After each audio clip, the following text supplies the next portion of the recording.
from the Cathedral of Lucha Libre, Arena Mexico, for the next 2.5 hours in epic events coming to you live on TBS and HBO Max. I'm Excalibur, joined by the legendary Tony Schiavone, the one and only Nigel McGuinness, and we could not be more excited to come to you live from Mexico City and these hallowed halls.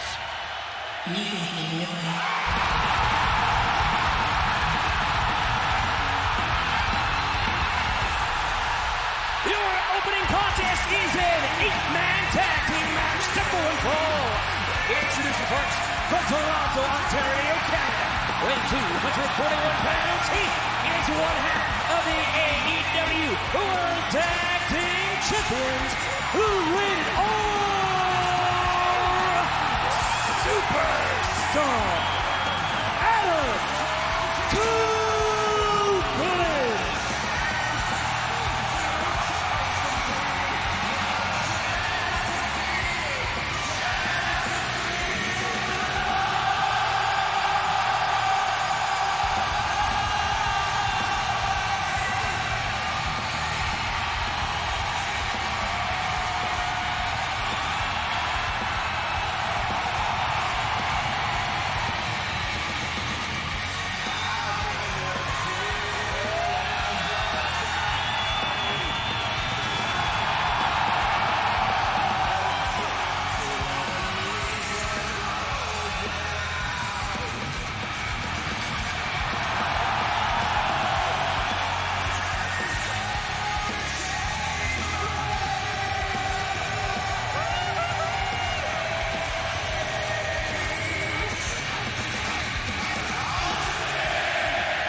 Well, in the Church of Cope, here comes Father Cage.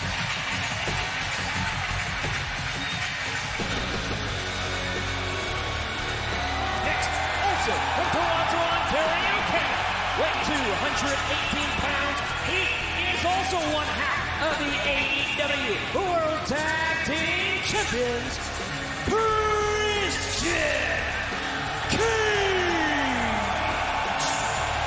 Tony, we can see that the gravity of this moment was very special for the Rated R superstar Adam Copeland, a true bucket list item for him to compete in Arena Mexico. Christian Cage doesn't seem too bothered, though.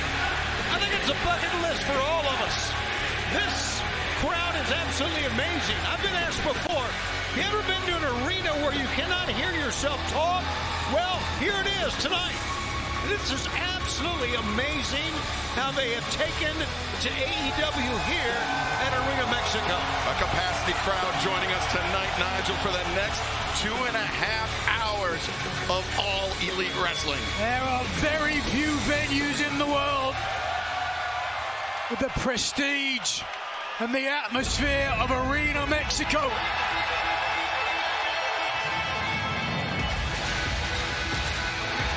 We are only getting started. Super Kick Party!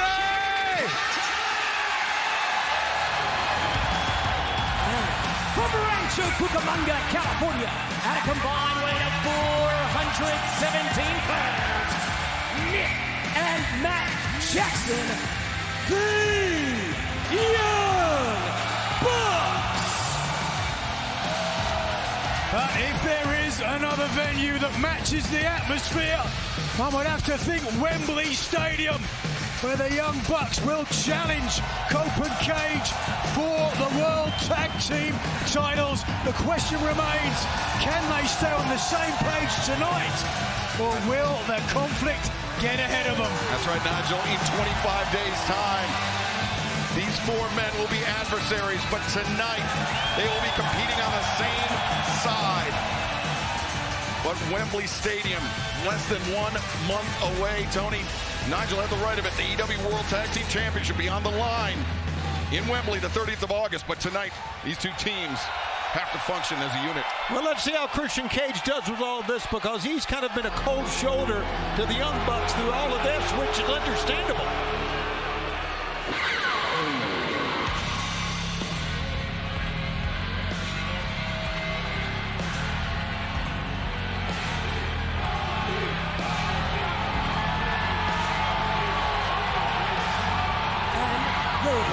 Being accompanied by Marina Shafir, the Death Riders, Wheeler Yuta, Daniel Garcia, the Bastard Pack, and the AEW Continental Champion, Jon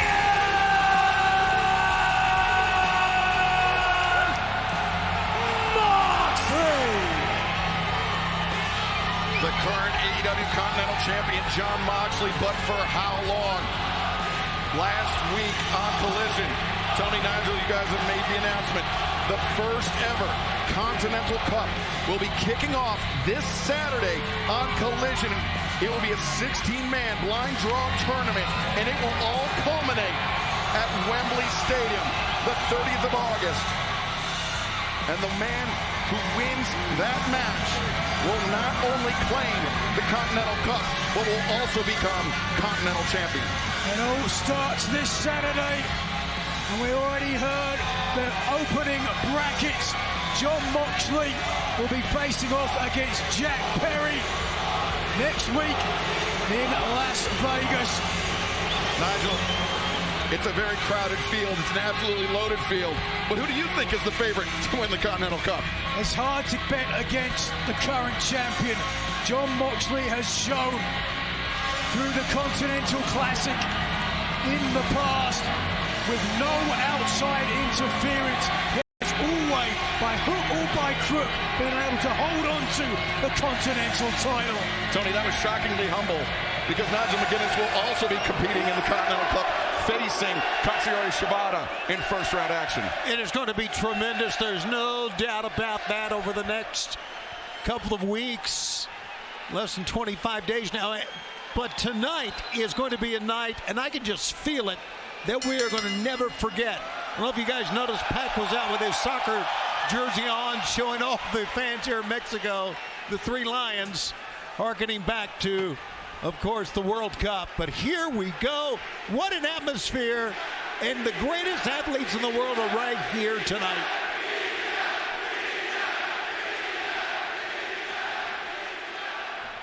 Christian Cage, the Bastard Pack, starting things off for the respective sides. Pack gains control of that injured wrist of Christian Cage, one half of the AEW World Tag Team Champions. Whoa, Christian Cage going to his old bag of tricks with the official's back turned straight to the eyes, but Wheeler Yuta, knee to the lower back, the kidneys perhaps of Christian Cage. And here we go! In comes Cope, in comes the Young Bucks, and we've got a Donnybrook on our hands, gentlemen. Not surprising at all that we would start out this, because another thing that's going on here, because of the crowd and the sound and the excitement, it fires the wrestlers up.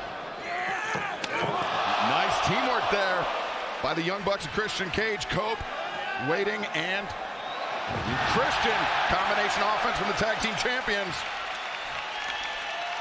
Matt and Nick Jackson, I believe, have spotted some of the Death Riders on the outside. Matt Jackson through the ropes, takes that Wheeler Yuta. And Nick Jackson splits the uprights. And a double sledge for Jon Moxley for good measure. Wait a second. Christian Cage! It's like I said, everybody gets fired up here. Going caution the wind. Well, fans, our opening contest continues live tonight on AEW's Grand Slam Mexico. Don't go anywhere. Christian Cage, Father of the Year, leading by example. The irksome, angry Adam Copeland in the corner, more than willing to watch his best friend do all the hard work. You said Father of the Year. You said that last year, so this is 2 years running? 2 years in a row, actually 3 years, believe it or not, Tony. Not.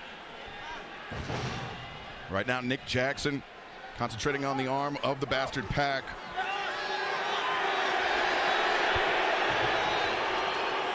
Admit it, Tony, you're just jealous you never won Father of the Year. Well, you're right. Jon Moxley, the crossface is battering Nick Jackson. A lot of history between the Young Bucks and the Death Riders. Yeah, of course, most recently at Redemption, the Bucks defeating Moxley and then member of the Death Riders, Will Ospreay. A lot has changed since then.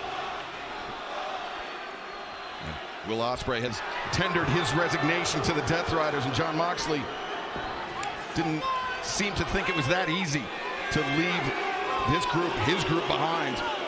Now, you know, it's still a store point with Jon Moxley. Still a store point with Jon Moxley about all of that, because I go back to this.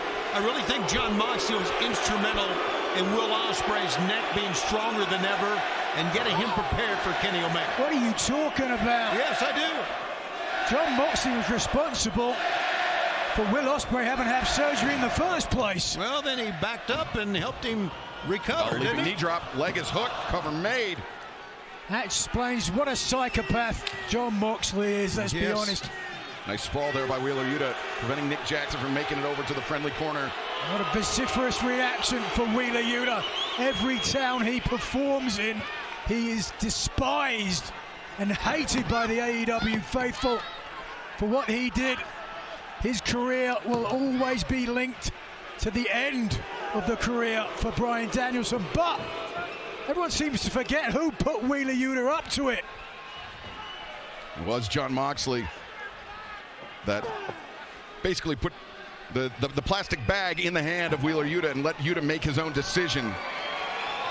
Yuta elected to go with the head of the snake, Jon Moxley, who has called Wheeler Yuta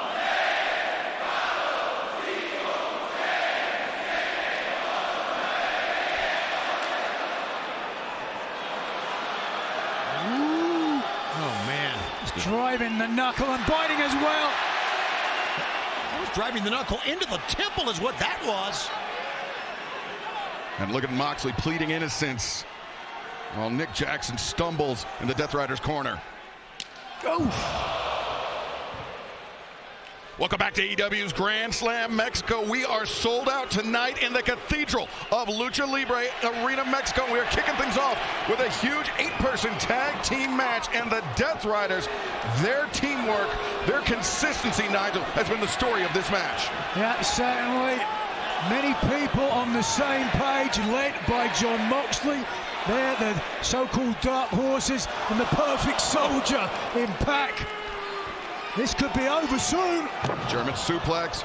Nick Jackson has been taking the brunt of the punishment for his side over the last few moments. Dragon Slayer inside the ring. And no relief for Nick Jackson. His partners, his brother Matt, the Rated R Superstar Adam Copeland, Christian Cage, all were on the floor. Yeah, Matt barely got through that time, Nigel, crawling.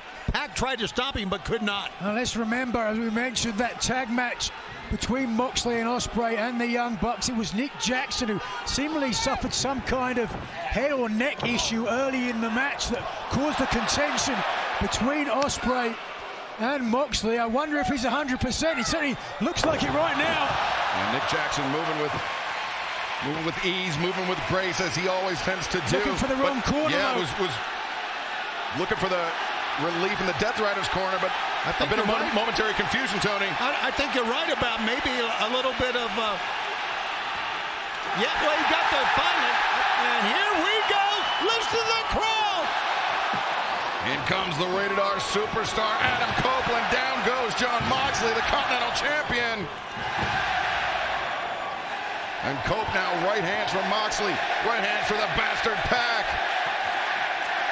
An uphill battle for Copeland, but he's comporting himself well. And a 2-for-1.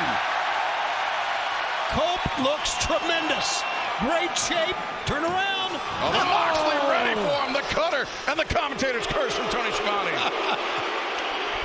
One of the reasons Jon Moxley heavily favored in the Continental Cup. At any point, at any moment, he can turn things back around in his favor. What's he looking for now? Perhaps. Moxley lining up. Copeland could be thinking a spear, but no, Copeland was ready for it. And the splash across the back. Jack Perry got to be salivating now, licking his chops. Absolutely. It's his opponent next week in Vegas. 1 week from tonight, Dynamite in Vegas. Moxley, Jack Perry, opening round action in the Continental Cup tournament. And Moxley doesn't know if he's coming or going. He's getting bounced around by both the EW World Tag Team Champions and the team that will challenge for those titles in Wembley Stadium. Well, area code shot for Jon Moxley. And now Christian Cage. Oh, he's going to go up top. Christian Cage up to the top. Diving headbutt connects. Matt Jackson drops the elbow. Jon Moxley in some deep water here. Death Riders trying to come to the aid of their leader, but Moxley just outnumbered 4-1. Well, here we go. 4 against 1. The official looking the other way.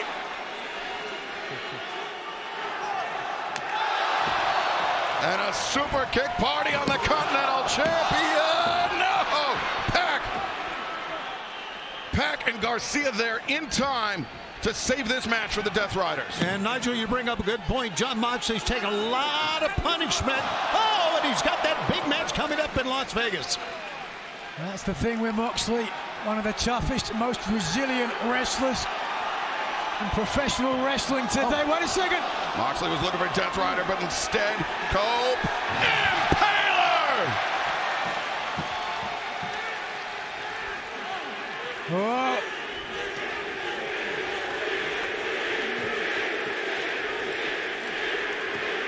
They're calling for it. Wait a second, Marina Shafir. Oh, they weren't calling for that. A handful of hair with Christian Cage. Drags the problem, Marina Shafir down. Oh my. Wow. I believe that's called some sort of punch, but I'm not sure quite on the nomenclature. Christian Cage not above kicking anyone low. Don't get much lower than that. Boy, you're right. Oh, Busaiku knee, though, from Wheeler Yuta. Takes down Copeland, wild swing. Christian Cage thinking kill switch. Yuta trying to fight it off, but instead Garcia. And Yuta, nice teamwork. But the Young Bucks answer with the super kicks. And with 15% there for Matt and Nick Jackson. Yuta, the hammer throw sends Matt into the corner, elevates up and over. Nick waiting for him with the super kick and assisted slice bread, knee strike. Garcia bought the feint, ate the DDT, and the Young Bucks standing tall. The fans are digging every bit of it. In the grasp of Pac. Release German suplex from Pac, but Cope drives Pac down. Moxley looking for nice escape. Yep. Roll up to it. Moxley breaks free. Moxley loads up that lariat. Cope ducks underneath and lands a spear. But the official's being distracted. Now he's in the grasp for Wheeler Yuta. He's holding on to the referee. Cope would have won this match were it not for Wheeler Yuta. We will never know. Oh. Right hand drops Yuta. Meanwhile, inside the ring, Pac. The hammer throw on Copeland. Copeland ducks under Pac. Oh, ran into Matt Jackson. Oh, roll up here by Moxley. He's got a handful of trunks. No! The winners of this match, the Death Riders. The inadvertent contact between Matt Jackson and Adam Copeland opened the door for Jon Moxley to steal this match for the Death Riders. Another case in point why Moxley is so good At any moment, he can snatch the victory from you in a heartbeat. And Jack Perry is going to have to be well aware come Vegas. The house odds are on Jon Moxley. 1 week from tonight, we return to the Palms in Las Vegas, Nevada, and Jon Moxley and Jack Perry will see their first action in this Continental Cup. They will see their first ever singles meeting 1 week from tonight. But, Tony, it seemed like the AEW World Tag Team Champions, Cage and Cope, were working well with the Young Bucks until the closing moments of that match. Yeah, things really got a little confusing for them. But, Nigel, back to your point, remember the Continental Cup, everyone's barred from ringside. So there'll be no Wheeler Yuta holding on to a referee. Well, fans, we have a lot of implications for All in London tonight at Grand Slam Mexico, including the decision of who will come out as the #1 entrant in the men's Casino Gauntlet match. The winner, of course, earns a shot at the AEW World Championship. Tommaso Ciampa, Andrade El Idolo, and the high-flying Commander will face for that crucial #1 spot next. And tonight in our main event, a Mexico City street fight, Will Ospreay will face Dunkzilla. Mark Davis, the man who just over a few months ago, won via doctor stoppage on Will Ospreay. Of course, Ospreay will challenge Kenny Omega for the AEW World Championship at All in London at Wembley Stadium, coming up on the 30th of August. And right now, let's take a look at that very, very important matchup.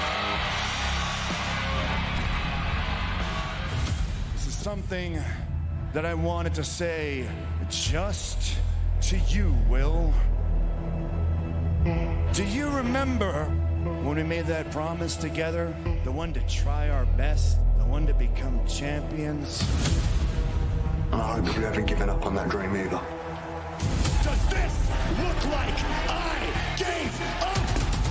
In that moment, I had no friends I could turn to. He gave me new life. He gave me an opportunity. And I didn't look at the guy that broke my neck. I look at him as a 4-time world champion that could have took me to where I've always wanted to be. Pull the trigger, no matter who the target is. I didn't have the energy to fight back. There you were, holding my belt with a ripped plastic bag at your feet. And the reason why it had taken so long for you to help me was because you thought about doing it yourself. Well, they set the trap. I had no idea they would do. I thought you're my friend. I was your friend. And I have earned my spot. I have given my neck to challenge for that championship. When I pull that trigger, you're gonna see it coming.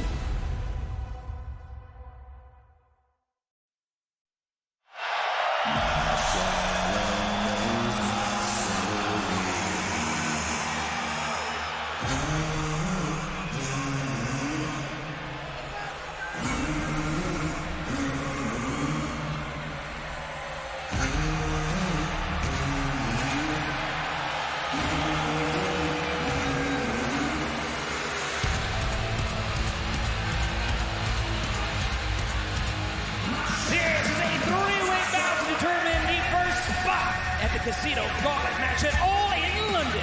Introducing first, from Boston, Massachusetts, weighing 218 pounds, the Psycho Killer, Tommaso Ciampa.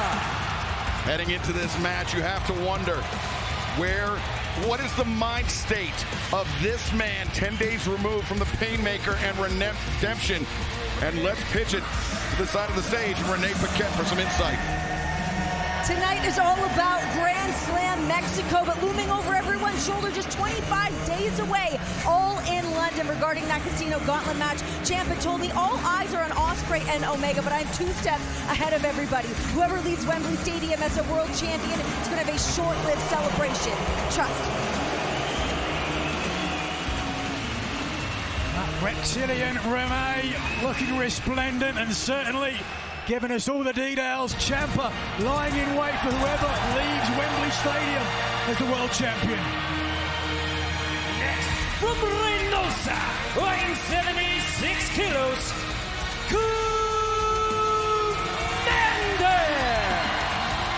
tremendous reception for Komander. A man who, when he began his professional wrestling career, never thought it would be possible that he would be competing in Arena Mexico.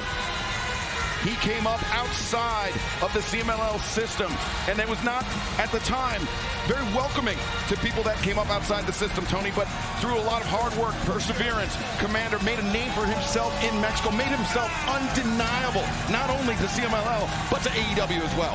And you know what? It's because of the perseverance, because of the ability in the ring, of what this young man can do, that he has been able to persevere, been able to survive, and make a name for himself. And look at the reception that he's getting here in Mexico City. He's got to have butterflies right now, guys. No question about it. One of the most exciting, scintillating stars in all of Lucha Libre. But Tommaso Ciampa does not look too impressed.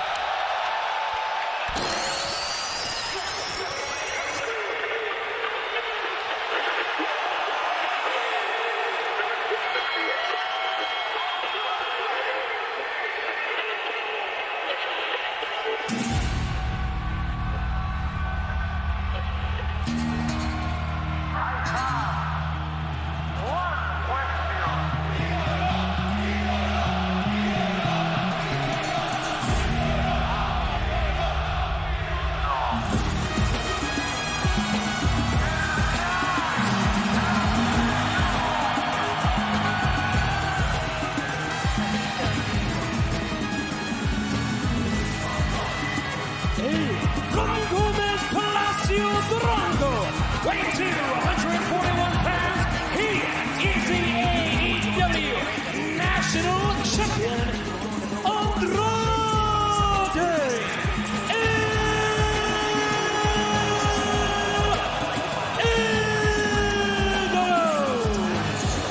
The AEW National Champion and perhaps the #1 entrant in the men's Casino Gauntlet match at All in London. The winner of that match will earn a shot at the AEW World Championship. But right now, let's check in with our Spanish announce team. Take it away, guys. ¿Qué tal, amigos? Aquí estamos disfrutando de lo lindo en Arena México, la catedral de la lucha libre. Esto es AEW Wrestling México. Amarito Rioja, Sergio Luis, servidor Carlos Lobos Cabrera. Se viene con todo esta noche, casi ni siquiera podemos escucharnos a nosotros mismos. Está que arde la acción. Well, thank you for that, Ariel Alvaro, and of course the voice, Carlos Cabrera. This man, Andrade El Idolo, has to be looked at as the favorite in this match and the favorite to clinch that #1 spot, Nigel. Of course, the Casino Gauntlet match is a match that can end at any time. Not all the participants need have entered, so those early spots are crucial. Certainly, whoever leaves Arena Mexico with that #1 spot in their back pocket will have a huge advantage. And Tony, we saw Andrade El Idolo kiss that Dynamite Diamond ring that the last time we saw it, well, it was on MJF's hands. Will Ospreay disarmed it, and somehow it came to Andrade El Idolo from Will Ospreay. And Andrade has been taunting MJF about that ever since. Boy, they love Andrade here, understandably so. Not only that, is he not the coolest guy on the roster? Compared to you, certainly. Andrade El Idolo spent a large part in the early stage of his career competing under a mask as La Sombra. He's competed in this arena more than 500 times in his career, experienced the highest of highs, like when he defeated longtime rival Volador Jr. to win the CMLL World Historic Welterweight Championship, and the lowest of lows when he wagered his mask against Atlantis and lost. Well, he lost, but everybody else won. A man as handsome as Andrade El Idolo should not be wearing a mask. Tony Schiavone, on the other hand, we should have one on all the time. Well, you know what? You're not the only one to say that, but I agree. Andrade should not wear a mask. And watch out. Now Tommaso Ciampa, he was on the run. Wait a second. To take out Komander, but Andrade pulled him down. Komander, though, perched on the top rope, the tightrope block, and the Spaceman from Komander! It's moves like that that have endeared him to fans around the world, and especially here in Mexico. So taking another look at the death-defying leap from the high-flying Commander. Just 24 hours ago, he was competing here in the CMLL event, and now with an opportunity to earn the #1 spot in the men's casino gauntlet match at All in London, just 25 days away. And I think based on experience, he has to be the underdog in this match, but wow! Andrade, beautiful tornillo over the top. And Nigel, I mentioned that World Historic Welterweight Championship that Andrade won. He's definitely moved up a weight class, actually a few weight classes, but he's kept all the speed. Oh, not only that, he has a world-class honey. Well, Andrade taking a moment here at ringside, and fans, this three-way match for the #1 spot in the casino gauntlet continues. Don't go anywhere.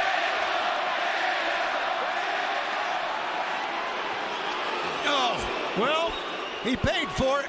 Good move by Tommaso that time. Ciampa. Whoa! Oh, my gosh. Andrade hard over the barricade and taking a tumble. Now, Tommaso Ciampa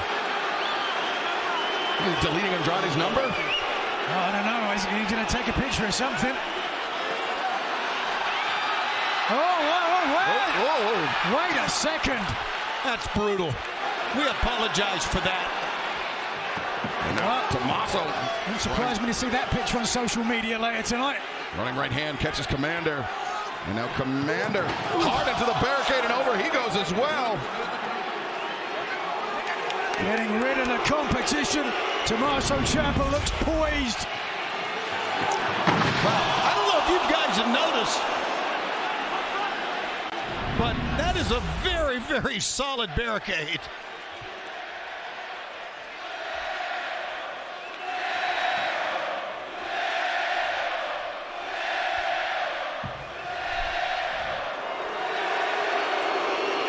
A vociferous negative reaction for Ciampa,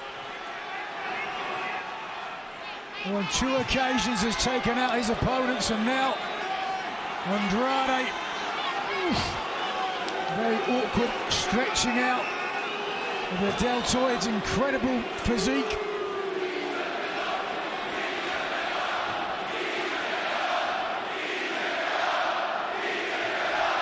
Nigel, earlier today you and I were speculating about how Tommaso Ciampa would come back from his match with Jericho at Redemption, that brutal, bloody battle with the Painmaker, and thus far, Ciampa seems to be composed, in control.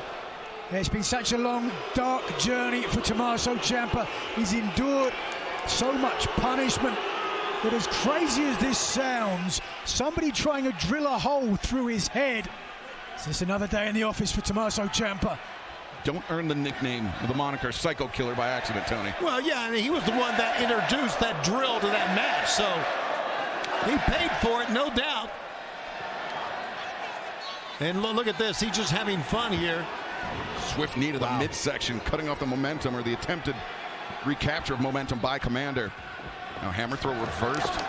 Nice job by Commander, lowering his center of gravity to take the larger man to the ropes. And big elbow strike, and now Commander, the leap, but Ciampa caught him with the knee.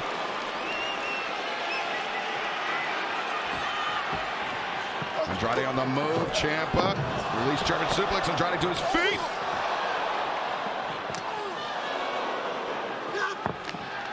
Welcome back to AEW's Grand Slam Mexico. We are in the midst of a three-way match to determine the #1 entrant in the men's casino gauntlet match, coming up at All in London, just 25 days away. And just before we came back from break, we saw some scintillating action. Tommaso Ciampa, a massive knee striker, anti-air on Commander. And it was high risk, no reward, unless you're Tommaso Ciampa, who for a moment took control, but Andrade El Idolo is now back, perhaps in the driver's seat. Yeah, Tommaso Ciampa has proved it time and time again. He is truly one of the toughest men ever to step in an AEW ring. Andrade, Ciampa take one, another down. Ciampa rolls to the outside. Andrade to his feet. What poise. Oh, wait a second. Belt buckle. I just saw a lady at ringside pass out. Well, then A couple of fellas, too. yeah, she may go in convulsions right now. Somebody get her phone.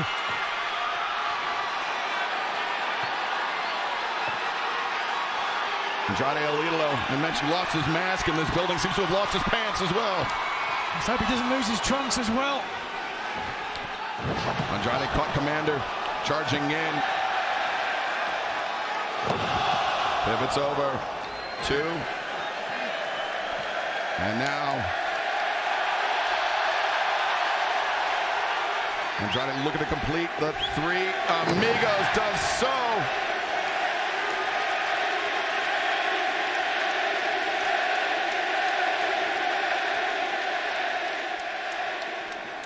The legend of Eddie Guerrero, alive and well, as now Andrade to the top, but the leg swept out by Tommaso Ciampa. Very quickly, looking to carve the field in half. Ooh! Commander. That knee, man. Commander attempted to charge back, right back into the fray, but Ciampa was ready for him. How brave was Tommaso Ciampa to wear an American flag? Wait a second. Okay, unforced error by Ciampa, Tony. Yeah, it's right now. I don't know if he's letting his anger get the best of him. Oh, Project Ciampa to the pants. Well, you know what? He's covering the pants. Commander came in the 450. Ciampa spotted him, and now looking for Project Ciampa on Commander. Yes, he was. Ciampa floats over, hooks the near leg, and Commander escapes. Let's not forget, the winner of the Casino Gauntlet will let the winner challenge for the world title whenever he wants within a 1-week notice. So much is on the line. That's why I'm surprised Tommaso took that route. Well, it was 2 years ago, the last time in Wembley Stadium, that Christian Cage earned that title opportunity and took his sweet time to capitalize. Right now, Andrade El Idolo not taking his time. He wants to get this match over as soon as possible. Andrade not content with just being the AEW National Champion. He wants the richest prize in our sport. He wants the winner of Kenny Omega and Will Ospreay at Wembley Stadium. He wants to become the AEW World Champion as well. Oh, Commander! Oh! Beautiful Escalera by Commander, the reverse Hurricane Rana, and now Commander up to the top. Ciampa, though. Oh, into the mouth of the lion. Oh! That's it! That's it! Ciampa covers. 2. No! Commander shows his drive, shows his quality. I don't know how the kid got out of that, and neither does Ciampa. There you see the winner. Will go on. And the match can end at any time, Tony. That's why the #1 spot is so important. Oh, Andrade, the knees in the corner. Using the cover of the official cover. Leg hook cover made, but Commander intercepts.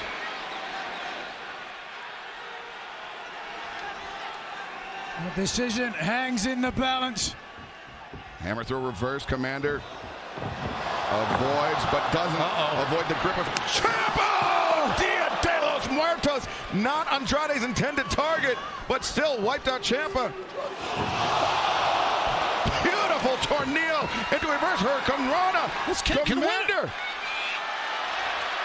He's going for it. Cielito lindo. No. Andrade there. Damn. Center of the ring. 1, 2, 3.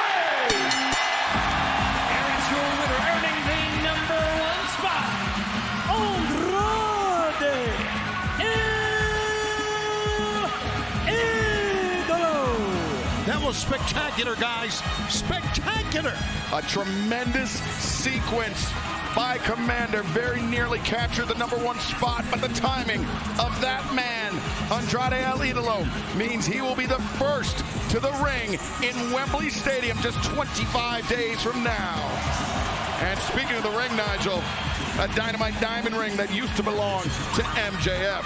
Now will accompany Andrade across the ocean. Let's take a look. A thing of beauty here from Commander. Really took a big risk, but right when the opportunity presented itself, Andrade El Idolo slid the young man into his DMs. Wembley Stadium, lock up your wives and daughters. Andrade is on his way. Great veteran move. And Andrade taking a moment to soak in this return to Arena Mexico. Estoy muy orgulloso de regresar a casa.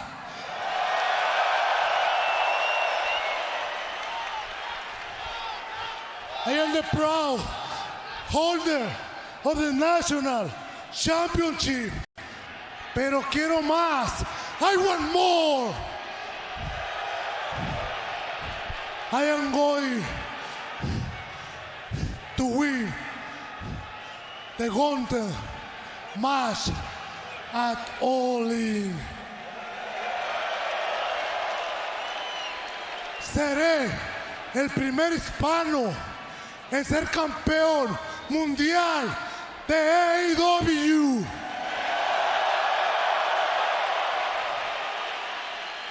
Pero no lo haré solo por mí. Lo haré por todos ustedes. Por los latinos y por México. Andrade saying he wants to win the AEW World Championship, not just for himself, but for everyone here, but for all of Mexico. Do you think I cannot win the Gauntlet match? You think I cannot be AEW World Champion?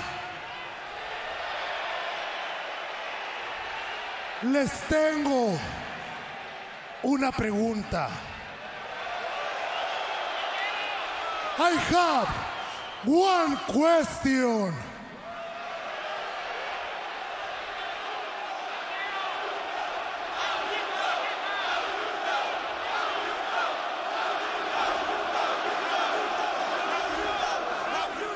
How you know?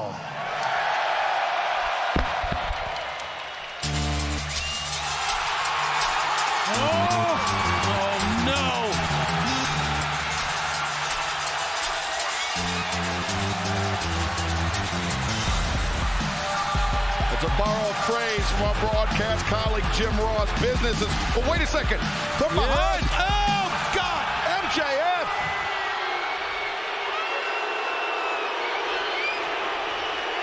Where did he come from? MJF from the crowd. Attacking Andrade El Idolo from behind. And that's his...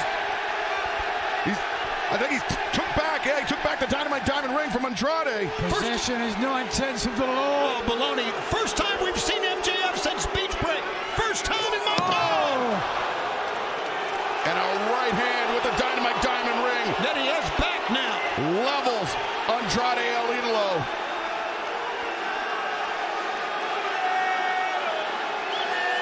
MJF, of course, the former AEW World Champion. It was at Beach Break last month where he was defeated by Kenny Omega.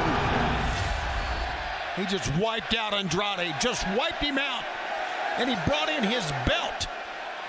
Yeah, that Triple B, as he likes to call it. Of course, I said former world champion for a reason. Of course, Kenny Omega is the AEW, the rightful AEW World Champion. But right now, a flurry of blows unleashed on the head of Andrade. You want to take what's mine? You want to take what's mine?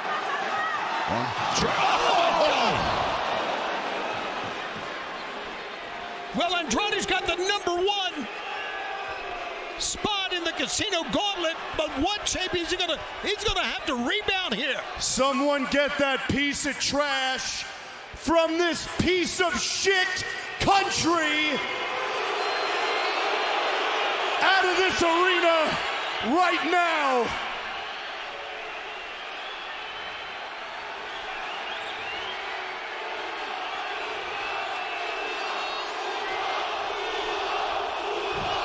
How dare you? I'm an American hero. No, he is not. I'm the best professional wrestler in the world. And make no mistake about it, I am your champion.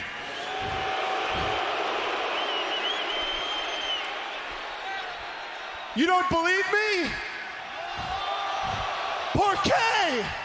Fine, let's talk about it. How about we talk about the fact that at Beach Break, I had that puta Kenny Omega dead to rights. I had the match won. That is, until that talentless hack, Will Ospreay, got involved. It is thanks to Will Ospreay that paper champion Kenny Omega gets to waltz around with a toy belt and head into a main event at Wembley. That was mine! It was my main event! Mine! Max is throwing a tantrum. But you know what? I don't care. I don't care. You know why? Because I always get what I want. Next week, we're in Vegas and I'm feeling lucky. There is a gauntlet qualifying match for the Casino Gauntlet match at All In for the number 2 spot. I'm going to enter that match. I'm going to win that match. I'm gonna then go to Wembley, where I am going to dog walk that Perro Andrade again. I will win the contract again and do exactly what I did the last time. Now, escuchar, because this part's real important.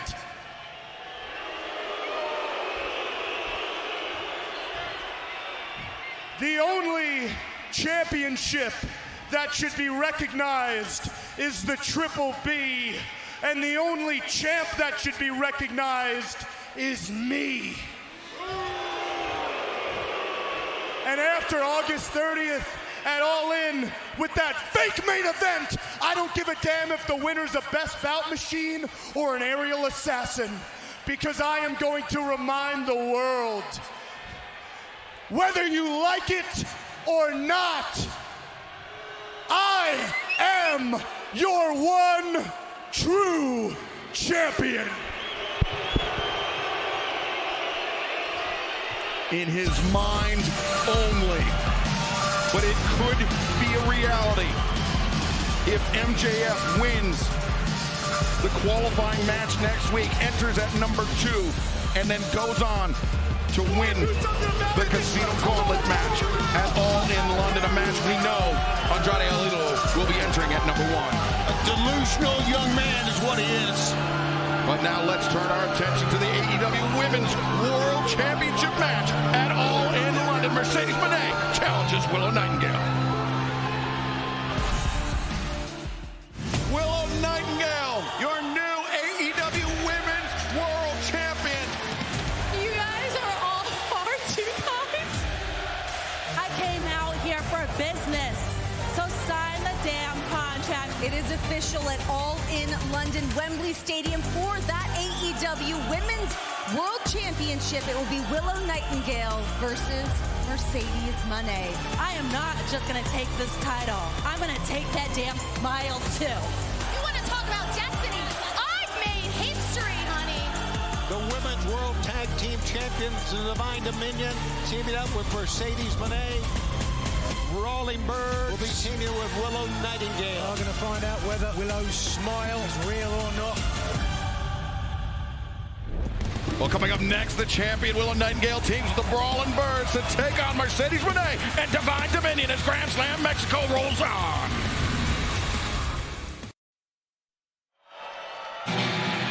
Our Divine Dominion extends from the heavens to the underworld. Now rise, as your tag team champions enter the arena. And when you stand before us, we will bow down. This is a trios bout Approaching the ring first, they are the AEW Women's World Tag Team Champions, Megan Bayne, Lena Cross, Divine Dominion. Megan Bayne and Lena Cross have been unassailable as AEW Women's World Tag Team Champions, Nigel, and yet somehow, with this understanding they have with Mercedes Moné, appear to be even more dangerous. Yeah, we didn't think it possible. Divine Dominion have been nothing short of dominant, holding on to the AEW Women's Tag Team titles. And when they walked out, everybody got on their feet. And they're not sitting down now. And their partner from Boston, Massachusetts, the CEO, Mercedes Moné. Mercedes Moné with that ceremonial belt for her wins, back-to-back wins in the Owen Hart Foundation Women's Tournament. And Tony, last week she put that belt to good use, laying Willow Nightingale low. Well, it was the first blow in what is going to be, I do believe, at Wembley Stadium, a bitter battle between two ladies. I think we both, all three of us know each other quite well. And Mercedes Moné telling Willow Nightingale 1 week ago that she hates Willow because they seem to be intrinsically tied together as far as Mercedes' AEW career is concerned. And their opponents first, Jamie Hayter, Alex Windsor, the Brawling Birds. Jamie Hayter, Alex Windsor.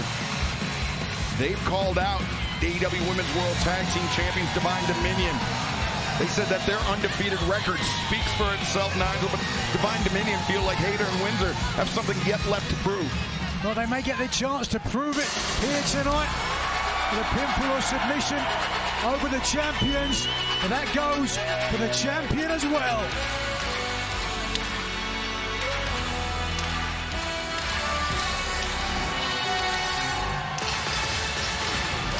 Joining them from Long Island, New York City is the AEW Women's World Champion, Willow Nightingale. How about that face from Mercedes Moné and the reaction watching Willow walk out? And Tony, 1 week ago in Detroit, it was an unforgettable moment. Willow Nightingale moved to tears by the response for her win of the AEW Women's World Championship, but it was all spoiled by Mercedes Moné, who her jealousy just seemed to seethe out of every pore of her body. Yeah, you could see it. You could literally see it. So I really think that Willow's got, and it's an old cliche, her work cut out for her. And look at this. Willow wants to start, and she wants Mercedes to start with her. And Willow, of course, doing the right thing. Willow, of course, very familiar with all three members of the opposition because it was Willow and Harley Cameron that were the inaugural AEW Women's World Tag Team Champions. They were defeated by Divine Dominion a few months ago. Whoa. Fans, before this match gets too far underway, I want to remind you that Collision returns to our regular night and time this Saturday, 8/7 Central, and you can join us in Colorado Springs, Colorado. Visit AEWTIX.com or scan the QR code at the bottom of your screen. And then 1 week from tonight, we return to Las Vegas, Nevada, as Megan Bayne just drops Windsor with that shoulder tackle. And then our final stop before All In London, Baltimore, Maryland, on Wednesday, August 19th. Or excuse me, not before All in London, but before we head across the pond. And then Ring of Honor's Death Before Dishonor becomes the 2300 Arena in Philadelphia. Tickets for those events and all AEW events available right now, AEWTIX.com. Tell you, Megan Bayne loves to posture, loves, well, she's very arrogant, and you know she has a right to be, but this lady right here, Alex Windsor, will not back down from her at all. Hammer throw sends Bayne in. Windsor and Hayter showing off their teamwork. Brawling Birds. Ooh, Bayne didn't go down. Now Bayne goes down. In comes Willow Nightingale. Willow lays out the senton. Covers. Just a one count. Going to be a long night if Nightingale is going to be able to get a pinfall over the Megasus. Jawbreaker by Megan Bayne, and grabbed a handful of hair of Willow Nightingale to prevent Willow from making a tag to either Hayter or Windsor, and now Mercedes Moné picking her opening and attacking the AEW Women's World Tag Team Champion. Look at this, her jaw is set. Boy, is she determined. An incredible outfit on the CEO. Fits her like a glove. It fits in quite well with Divine Dominion as Mercedes look to complete her version of the Three Amigos. For the second time tonight, it speaks to how respected Eddie Guerrero was. Oh, wait a second. Bayne tagging in, and now Hayter looking at... There's Three Amigos on each side.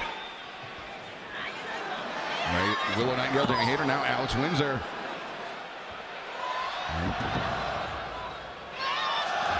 Neither team with an advantage. There you go. Things just breaking down. What you got to do, start slugging it out here, Excalibur. Right, cheat or steal, whatever it takes to get an advantage. Blows being exchanged on all sides of the ring. Hayter, the boot on the throat of Mercedes Moné. Lean across, Alex Windsor paired off, as have Megan Bayne and Willow Nightingale. Low bridge. There you go. Crossing Bayne to the floor. And Willow Nightingale, Alex Windsor. Gotta give chase here. Perched on the ring apron, but not for long. Pair of cannonball sentons take down the AEW Women's World Tag Team Champions. Meanwhile, in the ring, Hayter ejects Mercedes Moné to the floor. Boy, Mercedes took a pretty hard tumble that time. All the way through and landed up against the barricade. Now Jamie Hayter from the top. 3 for 1 for Jamie Hayter. As this trio's battle continues live from Arena, Mexico. Don't go anywhere. Certainly big ramifications when it comes to All In. Wembley Stadium. World champion Willow Nightingale. She suffers a defeat here tonight, especially if it's at the hands of her challenger. That is going to stick in her crawl all the way to London. Yeah, it's going to help Mercedes a great deal as well. Lean across, taking down Jamie Hayter. Willow Nightingale being suplexed by Mercedes Moné, the former TBS champion. The presence and the poise of Divine Dominion. The only thing I can really liken it to is when Andre the Giant used to walk out and everybody would stand up at the spectacle. It's a great call, Nigel. They certainly are an eye-catching pair for more reasons than one. Megan Bayne now shouldering the midsection of the AEW Women's World Champion Willow Nightingale. Now, one of the things is their confidence is just, it's overflowing. I mean, you could just see it, almost feel it. And, you know, Lena Cross, we've talked so much about how quickly that Tommaso Ciampa became a champion when he entered AEW. Same thing could be said about Lena Cross. Didn't take her long at all. Whoa. Certainly did not. Lena Cross, low. All right. And remember, Mercedes Moné won the TBS Championship on her first official match, or in her first official match in AEW, defeating Willow Nightingale. But right now, Divine Dominion, Mercedes Moné effectively cut the ring in half and are taking advantage of Willow Nightingale. Nightingale, who's known for her smile, certainly not smiling now. Mouth aghast. Pair of knees in the corner. Mercedes pulls Willow out, but... Well, the official distracted. Oh, come on. What did you say before? Mercedes Moné would have had the beating of Nightingale there, were it not for the Brawling Birds. Probably right, but on it goes. Now Mercedes holding Willow open at a swift boot to the midsection.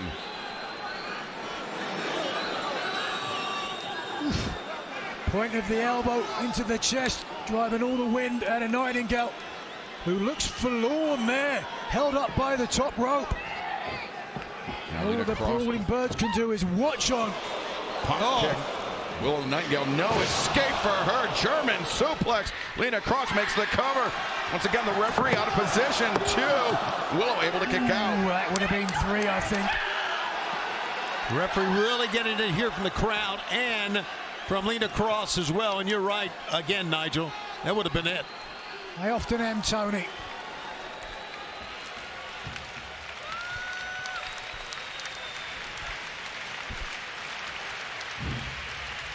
Welcome back to AEW's Grand Slam Mexico. We are sold out in the Cathedral of Lucha Libre Arena, Mexico. I'm Excalibur, joined by Nigel McGuinness, Tony Schiavone, and we are in the midst of a high-stakes trios match.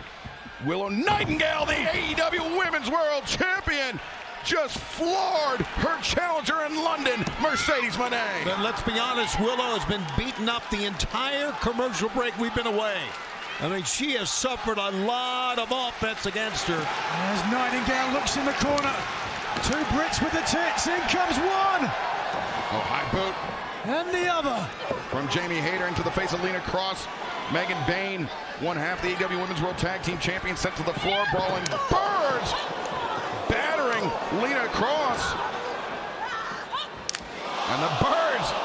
A pair of headbutts. Lena Cross dropped to the mat. Yeah, Lena's stunned. The moment may be right here for the Bird. Well, maybe not. Lena Cross, though. Tough. It's hard to believe that there's somebody that can overpower Jamie Hayter, but Lena Cross did so at least for a moment. Drop kick from the middle rope, and in comes Alex Windsor. Windsor, the legal competitor right now, made the tag, and then perhaps a cover. A combination Russian leg sweep, but Megan Bayne there pushing Hayter into the pile, breaking up the pinning predicament. And kind of tripped over the referee. I thought the referee was going to be in the way, would not be able to make the save, but no. It's the Brawling Birds' opportunity to really make a statement against the champions. Oh, I see the face of Hayter that time. Oh, she is slugging it. All four women are slugging it out. Remember, the Brawling Birds threw out a challenge to Divine Dominion. They want the AEW Women's World Tag Team Championship. Divine Dominion have said that the Birds have yet to prove themselves, but Hayter and Windsor making a very good accounting of themselves right now.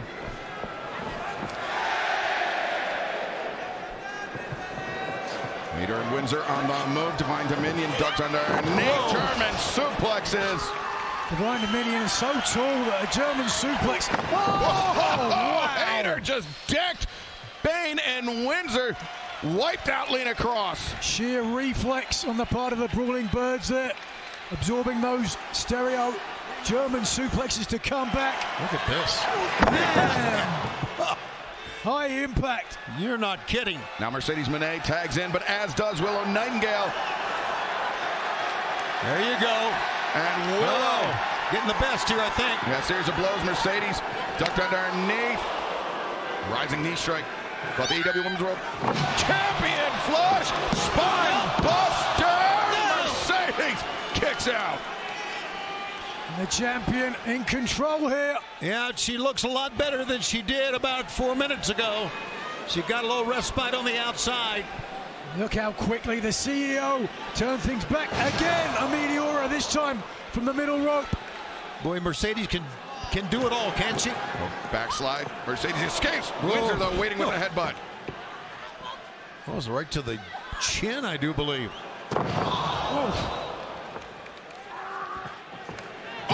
Oh, Hayter, what a lariat. Hayter hits hard, but so does Megan Bayne. Bayne weaved underneath, Falcon Arrow. Well, we are seeing 6 talented ladies here, gentlemen, just throwing. Death Valley Driver from the AEW Women's World Champion, Willow Nightingale. Throwing offense right and left at each other, and every time the other lady comes back. And now Willow turns her attention to the woman that will challenge her in 25 days' time at All in London, Mercedes Moné. Moné gets up because she's got something in mind instead. Willow knocked back into the ring. Mercedes from the top. Meteora, no. Willow avoids. Mercedes did not avoid that one. Yikes. I thought Willow may be able to try to cover her right there, but she's going for more. Willow looking for the powerbomb, but instead Divine Dominion intervene. A divine intervention, if you will. With the Brawling Birds, suplexes, AEW Women's World Tag Team Champions. Yeah, Jamie Hayter's lower back is bothering her. Oh, look, legs of Willow swept out. Willow reverses up to their feet. Babe with the power, no. Mercedes escapes. Mercedes looking for moneymaker perhaps, but instead Willow changes the grip, the backslide, the high stab, 2 and 3! Oh my God, oh my God!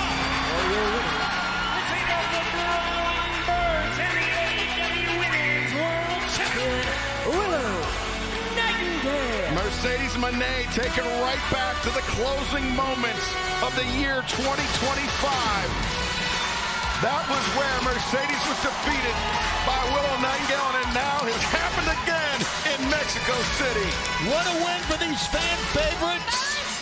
The Brawling Birds and the AEW World Champion, Willow Nightingale. Either that's going to give her momentum, Nigel, or is going to give a lot of determination back to Mercedes. Wait a second. Look at the screen.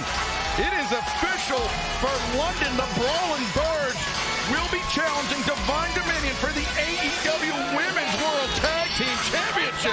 All the momentum in the world. This is the first time that Divine Dominion, the World Tag Team Champions, have been on the losing side in a match. And that is going to certainly stay in their head.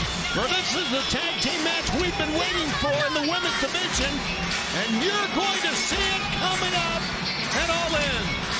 Jamie Hayter, Alex Windsor, and Willow Nightingale tonight putting the first blemish on the undefeated record of Divine Dominion, and in doing so, have earned a shot at the AEW Women's World Tag Team Championship just 25 days from now at All in London. And of course, Willow Nightingale will have to contend with a revenge-minded Mercedes Moné at Wembley Stadium.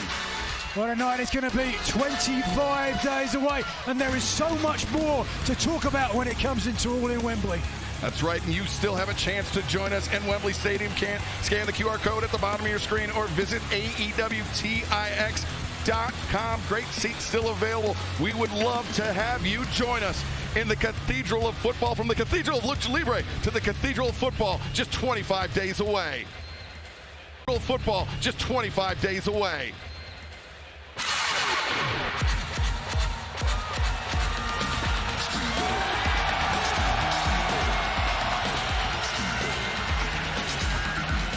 Next bout set for one fall is for the AEW International Championship. Introducing the challenger from Montreal, Quebec, Canada, weighing 177 pounds, Speedball Mike Bailey.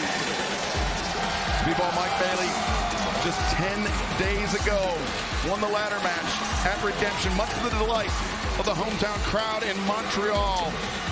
And he earned the right to challenge for the AEW International Championship. Speedball Mike Bailey paying homage to his former AEW World Trios Champion partner, Mystico, with the blue mask here tonight.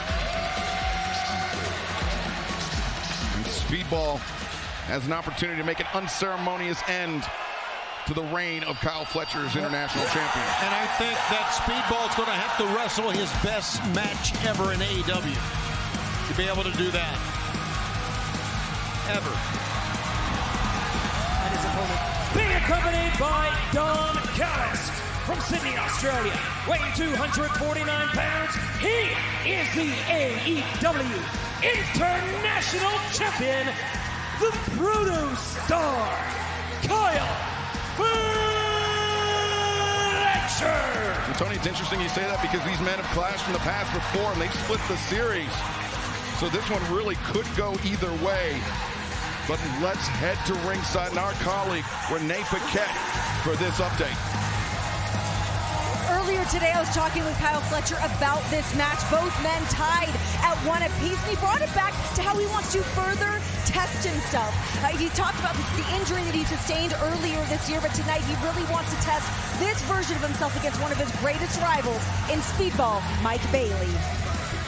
Their first meeting came amid the 2025 Continental Classic. It was Speedball Mike Bailey that earned the win and the 3 points that night. Then earlier this year, during Kyle Fletcher's reign as TNT champion, Speedball challenged for the TNT championship. Fletcher victorious that night, of course. Fletcher was forced to vacate the TNT championship due to the injury that Renee Paquette mentioned. And so this will be a real test for both men, but particularly seemingly for Fletcher, Nigel, to see what condition he's in now that he's returned. Is he back at full fitness? Yeah, both men have their obstacles to face. You mentioned the injury of Kyle Fletcher after relinquishing the TNT title. Did not take him long to win the international title from his former friend Takeshita. But with Speedball Mike Bailey wearing the mask still, he's going to have to try to compete with the visceral power and youth of Kyle Fletcher. Fletcher and Speedball Mike Bailey, both men coming to the ring with the masks, celebrating the history of, well, okay, the history and the culture of Lucha Libre. Of course, CMLL, they've been wonderful hosts to us here at Arena Mexico, the oldest professional wrestling promotion in the world. This arena has for nearly a century featured Lucha Libre, and we're thankful to be a part of it here tonight as Fletcher plants Bailey with a thunderous power slam. Yeah, last year we became the first American pro wrestling organization to hold an event in this, can I say the word, hallowed grounds? I don't think there's any question about that. Cover attempted by Fletcher, sweep by Bailey. Bailey attempting to cover. Again, Fletcher, no, Speedball. Oh, nice transition to head scissors by Speedball. Wow, look at that. Wait a second. Cover. Bailey into the ropes. Fletcher went to sweep the legs. Bailey, wow, ready for it. Really a quick pace here, Nigel, to begin things. 100%. I was just about to say the same thing, and because of the altitude here in Mexico City, one would wonder whether that's going to play a factor as this progresses. Yeah, Fletcher, he competed last night at CMLL's event against Mascara Dorada. Speedball Mike Bailey, he's competed extensively here in Mexico City, in Arena Mexico as well. If you've never been to Mexico City, I can tell you, it certainly has an effect. Even just walking upstairs here, I found myself gasping for air. 7,000 plus feet above sea level here in Mexico City. As Speedball misjudged that, and Fletcher poised to make him pay. Fletcher.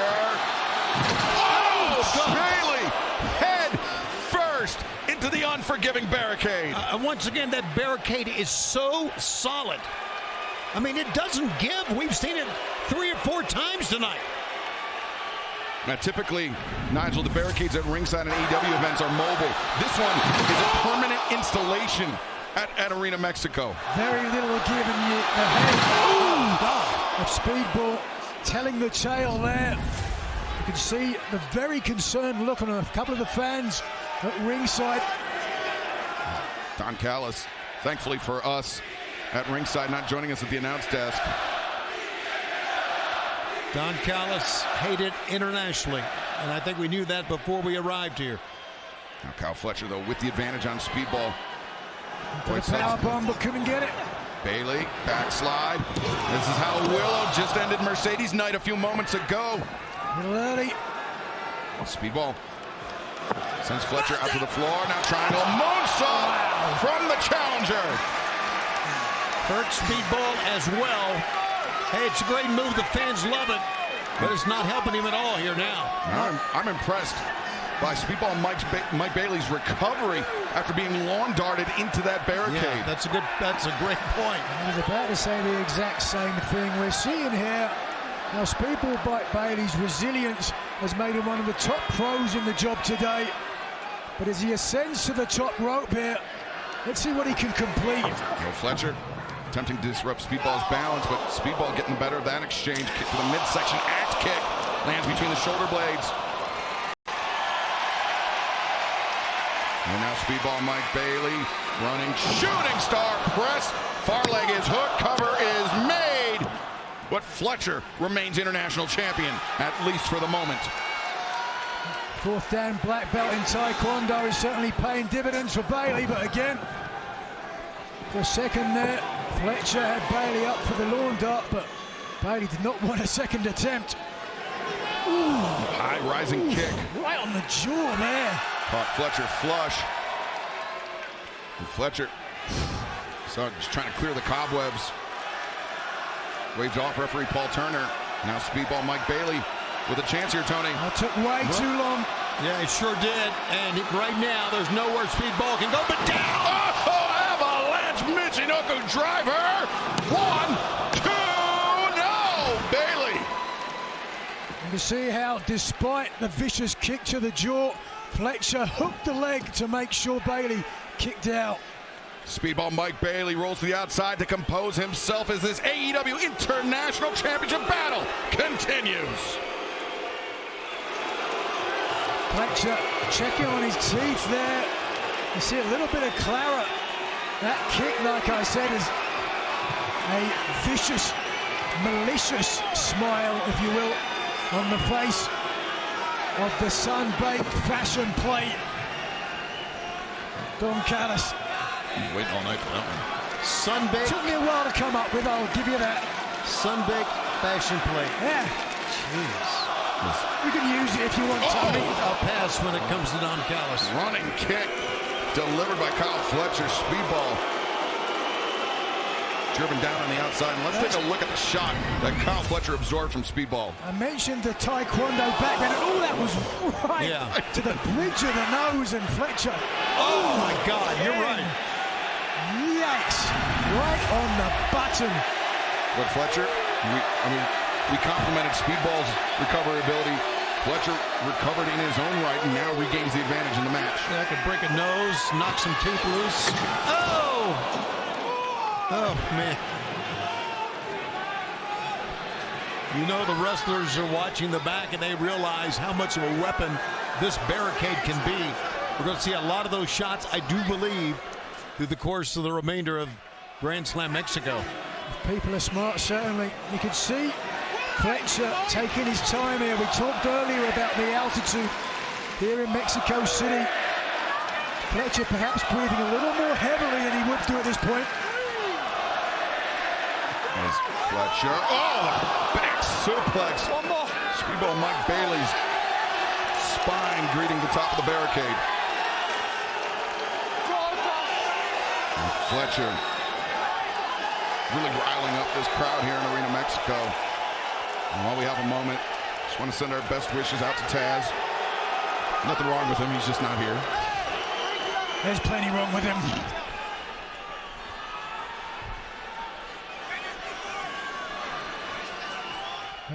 Fletcher has this match well and truly in his command.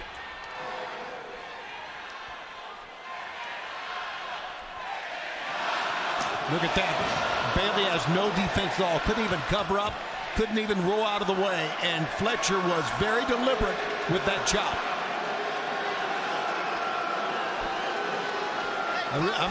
This is Fletcher's match to lose, gentlemen. There's no question now in the driver's seat. Nothing on that chop at all. Fletcher really feels like he's got the beating of the former Trios champion.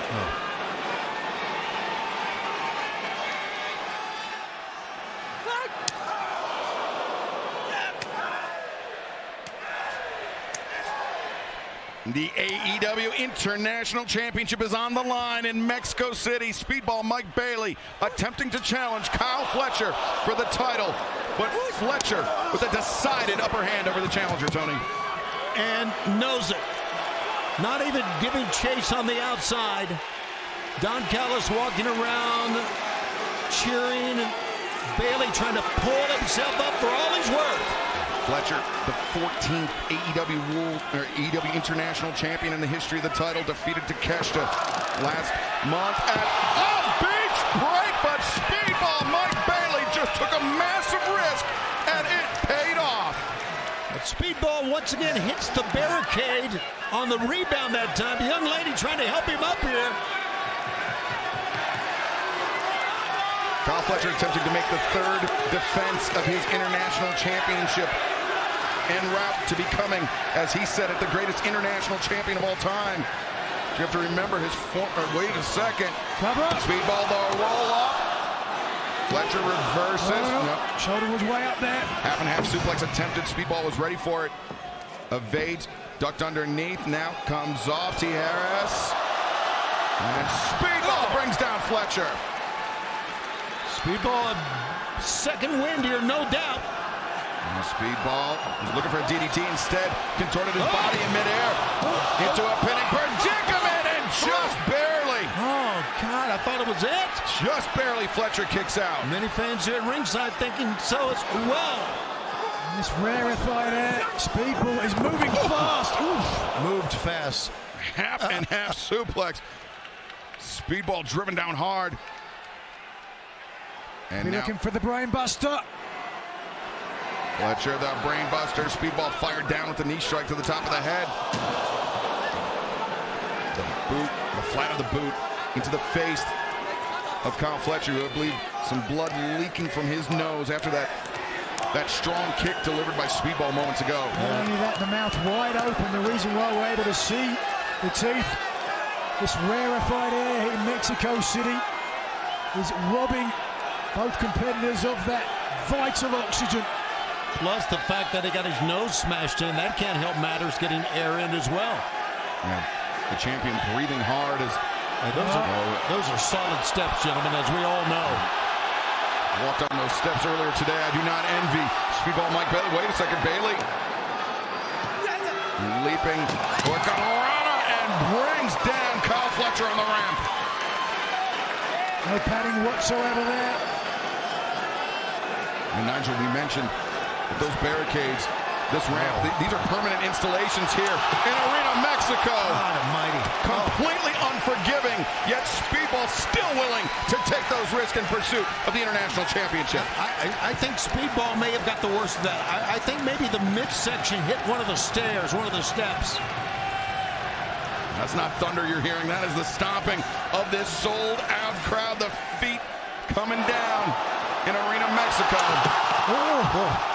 Yeah, a real leap of faith from Bailey. This is wrestling, says the crowd here in Arena Mexico. And they would know a thing or two. As Speedball to the top. No. Fletcher avoids. Great counter by Speedball. Leg hook cover. Made new champion. No. Took everything that Kyle Fletcher had to get out of that. Everything. And Don Callis knows it. Well, Bailey trying to make good on his vow to hurt the Don Callis family the way he feels they hurt him. Don Callis trying to urge on Kyle Fletcher, trying to get the champion back up to his feet, but it's Bailey, the challenger. First to his feet, thrust kick. Knocks Fletcher back into the corner. Good extension of the leg that time. Wait a second. Leaping! Michinoku driver! No! Bailey! This is an incredible match. I thought for sure the hand was down for the 3. Oh, and the fans think so as well. These two guys are leaving it all in the ring, gentlemen. There was only one man that knew it wouldn't be a 3, and thankfully that was Speedball Mike Bailey. But look at Bailey's eyes, rolling around his skull like a couple of marbles. You know, there's something else we haven't brought up, and that is this ring, as you guys know, is a solid, firm ring.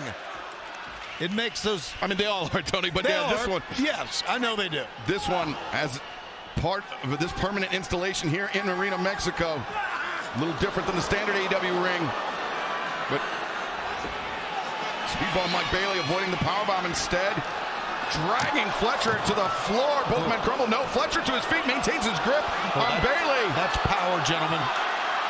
That's raw power. Bailey sent hard into the unforgiving steel. And now Kyle Fletcher, perhaps, no pun intended, sniffing the blood in the water. Yeah. The boot. Here comes. And the brain buster, center of the ring. 1, 2. No! Oh, my God! What guts! What determination we are seeing from Speedball Mike Bailey. Unbelievable. And the crowd at Arena Mexico erupts. And Kyle Fletcher, you can see Nigel heaving for breath. Gasping, desperately trying to get oxygen down in the lungs. Right now, Kyle Fletcher, we've seen him in this match tonight at his best. But we've also seen Speedball defeat Kyle Fletcher when Kyle was at his best. Can he do it now? Arena Mexico coming unglued here. And that is almost synonymous with Kyle Fletcher. Perhaps not a better big match wrestler in the world today. Fletcher, boy. the turnbuckle brainbuster, speedball, out of it. Kick, caught Fletcher on the shoulder. A stinging blow as now speedball. Here he goes. Reverse. Oh, that's it. Covering for. Now speedball, based on his history with Fletcher, he knows it's going to take more than that to put down the EW International Champion. Speedball Mike Bailey to the top. Here comes Ultima Weapon, new champion. No, Fletcher. Fans cannot believe it. We might need a VAR for that. Fletcher 2.999 ad infinitum. Somehow, some way. Just watch this. The impact was there. The deep hook of the leg. Watch the shoulders. No, he was right. He was right. It was the left shoulder. Now Bailey, undaunted, as Fletcher rolled up again. A narrow escape for the champion once again. The kick intercepted. Fletcher sends Bailey face first into the turnbuckle pad. And now Fletcher. Oh my God. A defiant scream, a kick to the face, and Fletcher. He's going to the turnbuckle here. The way he won the title. Turnbuckle brainbuster.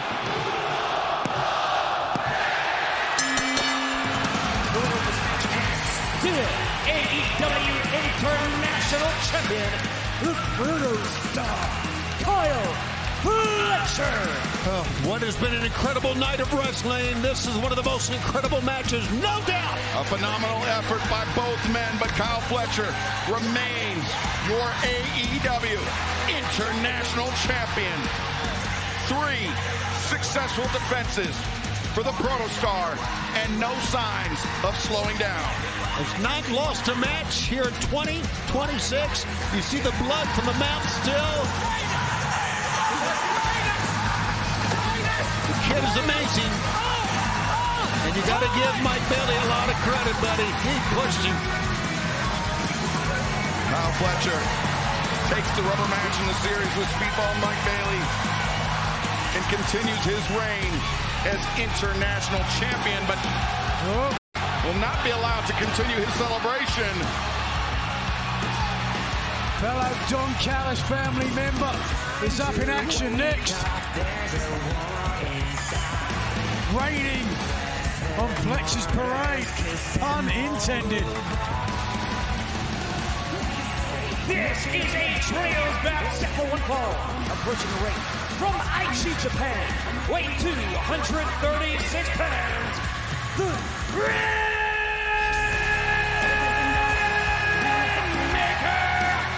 Kazuchika Okada. Fellow Don Callis family member Kazuchika Okada, frequent tag team partner of Kyle Fletcher, a former international champion in his own right, and a man who seems to bristle at the fact that Fletcher claims he will become the greatest international champion ever. Don Callis, he's going to have to get a mortar and trowel.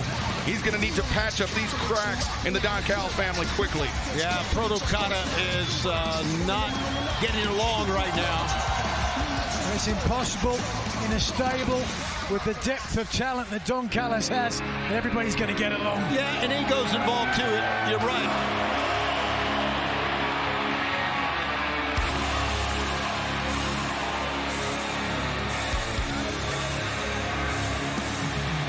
Joining him first, from Monterrey, Nuevo Leon, weighing 229 pounds, he is the CMLL World Heavyweight Champion, Ichi Sano. The mad scientist of Lucha Libre, one of the greatest technicians that the country of Mexico has ever produced. And knowing how revered submission wrestling, the Mexican Llave style is here, that's saying a lot. The champion is home. Speaking of champions,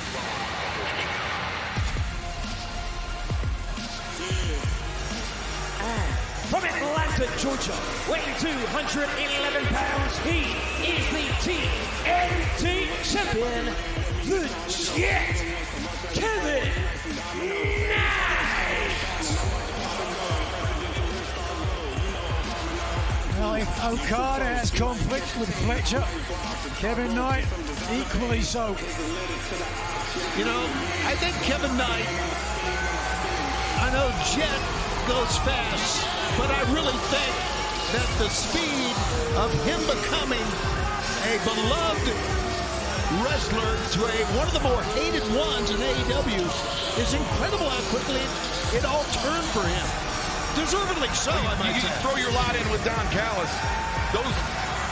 You reap what you sow, Tony. Yeah, and then when you, of course, attack Darby Allin, when you say what you've said on many promos, I mean...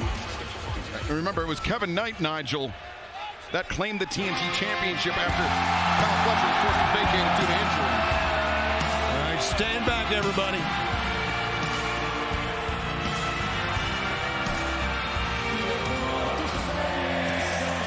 And your opponent first, from Mexico City, weighing 83 kilos, he is the Ring of Honor World Tag and CMLL World Trios and CMLL World Light Heavyweight Champion,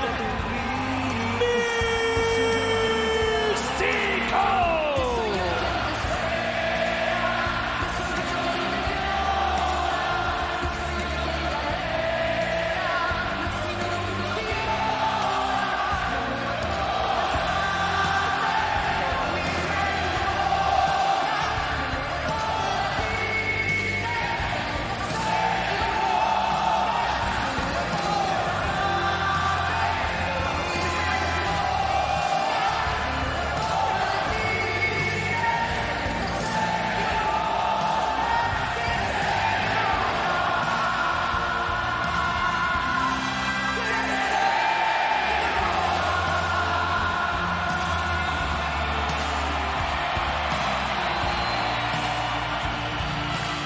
Sometimes you got to just take a moment and realize we've got the coolest job in the world. Yeah. The easiest job when Mystico comes out.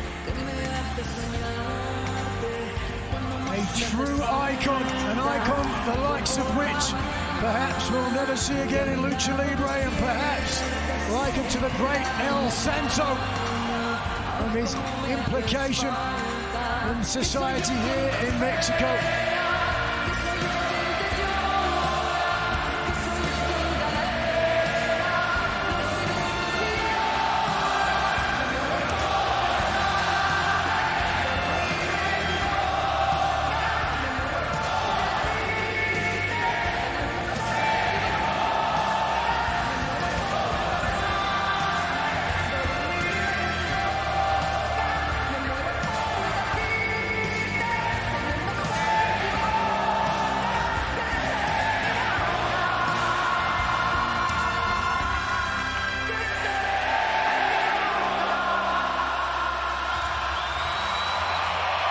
Kazuchika Okada not appreciating the serenade from the capacity crowd here in Arena Mexico. But he wishes he was back at the BTS concert this past weekend.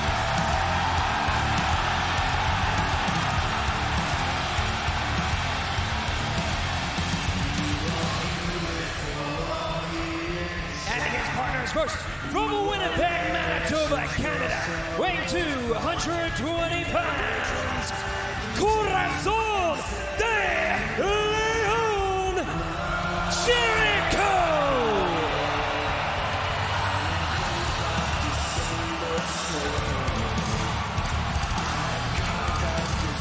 Jericho hopping in the Wayback Machine to his early days of his career. Spent time, significant time in his career here in Mexico. He's known as Lionheart, Corazon de Leon.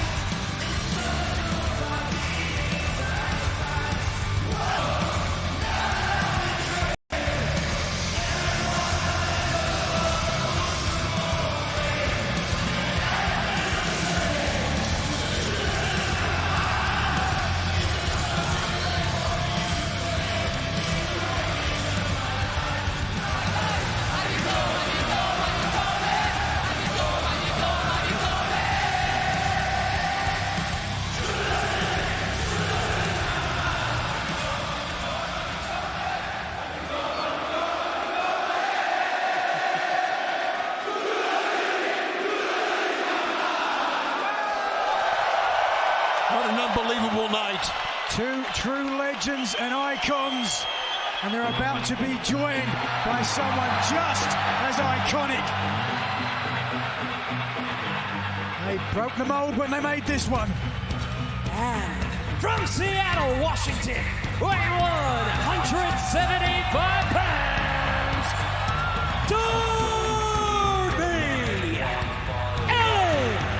Excalibur, don't you think, I mean, this is a silly comment, but when you walk out and you see the crowd and you hear the crowd response, it must just jolt you like never before as an athlete.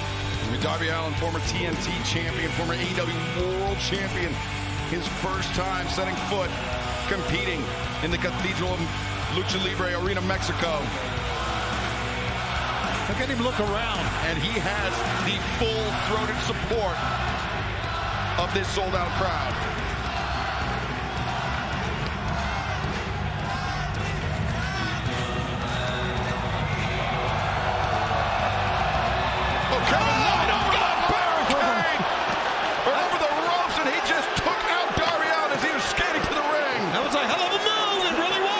The self-described one to look out for.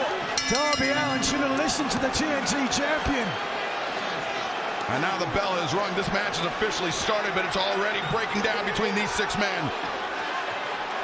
Oh, Darby! Geez. Holy smokes! Straddled it! Onto the barricade.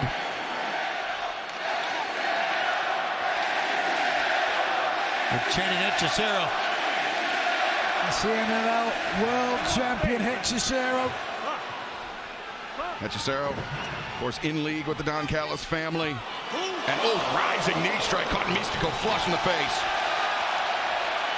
One of the most solid and inventive pro wrestlers in the world today. And didn't you know he would go right after Místico? Meanwhile, Corazon de Leon, Chris Jericho, Kazuchika Okada pairing off. It's the first time Jericho and Okada have shared a ring since the debut of the Painmaker at the Tokyo Dome years ago.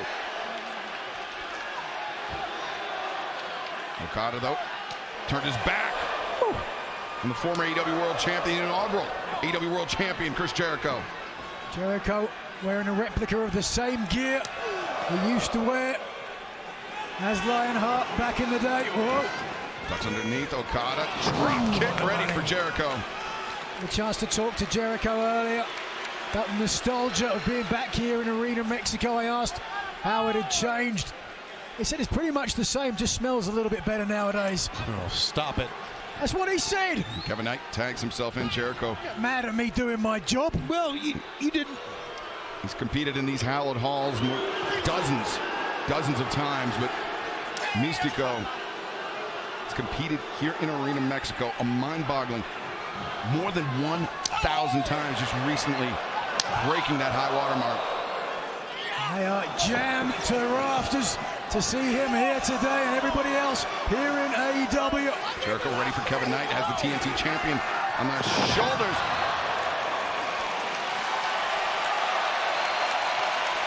And you can see Hechicero eager to make a tag there to get involved. Hechicero, of course, involved in the Continental Cup. He will be in action a week Saturday. Or is that Wednesday yet? Fellow Don Callis family member Brian Cage, the Machine. Oh, look at this. Now Hechicero tagged in for the family side. He and Darby Allin going at one another. Darby from the ropes, arm drag, takes down Hechicero. Hechicero, though, quickly springs to his feet, overcommits, misses. Darby takes down the mad scientist of Lucha Libre. That's the thing about Darby Allin. So deceptive because he's known for his daredevil ability. Here, taking a big risk. Oh! Had Kevin Knight in his sights for the top end, but instead Okada counters as this trio's clash continues live from Mexico City. I want to see another look at that if I can. That's what you call anti-air. Darby Allin is reaching up to one of his cheeks. It could very easily have been a fractured orbital bone as we take another look at this. Here it is, big risk, and it was a drop kick.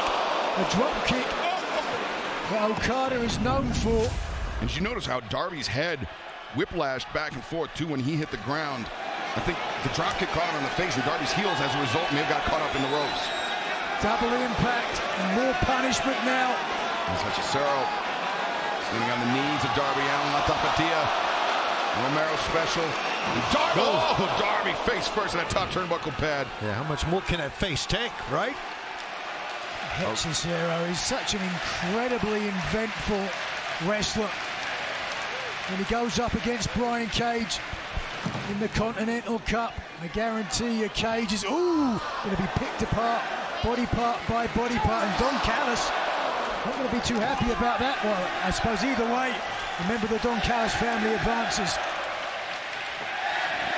And Hechicero picking apart Darby Allin piece by piece.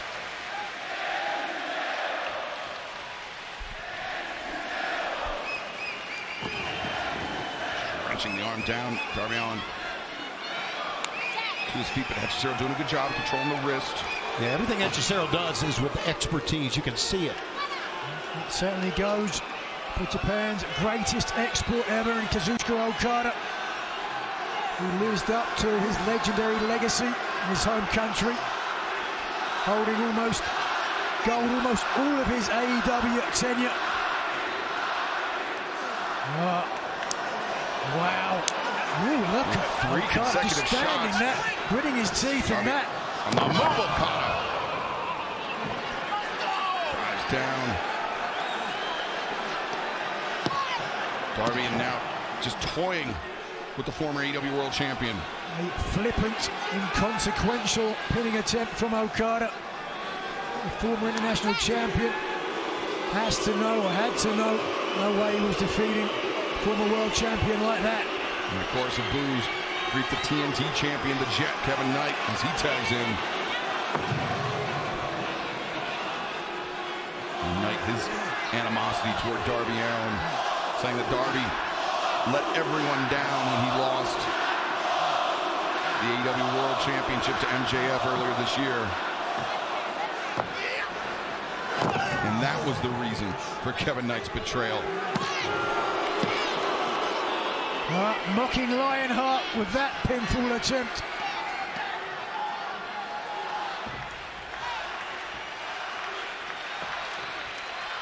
Welcome back to Mexico City and AEW's Grand Slam Mexico, part of this 2.5-hour broadcast, live here on TBS and HBO Max. A trios battle going on. The Don Callis family, Kevin Knight, Hechicero, and Kazuchika Okada taking on the unlikely trio of Corazon de Leon, Chris Jericho, Mystico, and Darby Allin. That's the tag! Here he comes! Going after his former trios partner. Listen to the fans. Mystico got ahead of himself, rolled off the crossbody block right into the waiting arms of Okada and Hechicero. Now Kevin Knight looking for the trip. Mystico lands on his feet, takes down the TNT champion, ducks underneath. Hechicero, Okada meeting in the minds. Mystico on the move, area code shot. He's incredible. Swan diving hook on Rana. As Mystico, the Escalera, gave Knight a moment to think about it, takes down the TNT champion. Okada immediately trying to seize on Mystico, but the switch, the reversal, both men desperate for positioning. Jericho there, waiting for Okada, and connects. Just think about the megastars internationally that we have in the ring here. It's unbelievable. Crossbody, far leg is hooked, and Knight able to escape. All in there together. Tag made, Darby Allin legal for his side. Look at Darby. Interesting choice there with Darby Allin having absorbed more punishment, but far more eager to get in the ring and get some payback against Kevin Knight. Yeah, this is personal for Darby Allin, understandably so. Kevin Knight looked to have the better of that exchange, but Darby slips underneath. He drops steps through. Scorpion deathlock. Center of the ring, Kevin Knight finding himself in some deep water here. Jericho looking for the Lion Tamer. But Okada desperately clinging on to that bottom rope. Hechicero bailing out his Don Callis family member, Okada. Mystico didn't catch all of it, got enough. Hechicero into the ropes. Mystico on the move. And the crossbody. Hechicero. Too strong. Yeah, you're right. Has Mystico up at Mystico. Yeah, too elusive. Well, that pairing certainly divided Arena Mexico. Corazon de Leon, Chris Jericho. To the top, Darby Allin. Opposite side of the ring. Jericho takes out O'Connor. Coffin drop from Darby Allin. One more left. Here he goes. And Mystico over the post and connects with Hechicero on the floor. What an unbelievable match, and it's still going on. Back in the ring, Darby Allin has the Jet Kevin Knight down. In the perfect position for this. Oh, Jet's up. Oh, Coffin drop. Interrupted by the TNT champion. Well, I tell you, for all his bravado. It's like Darby getting hammered down in the corner. He could be. His legs are snagged on the top rope. We've seen how devastating this coast-to-coast dropkick from Kevin Knight can be. That's what he's going to do. You are right. Here it comes. Darby cannot get out of the way. Kevin Knight to the top. Darby still inverted in the corner. Oh! Jericho caught Knight with the Judas effect. How about that? O'Connor went for the dropkick. Jericho looking for the walls, looking for the lines, and looking for something. He finds it. And now Mystico. La Mystica. On the CMLL heavyweight champion. And Darby. Coffin drop. Kevin Knight is legal. Yes.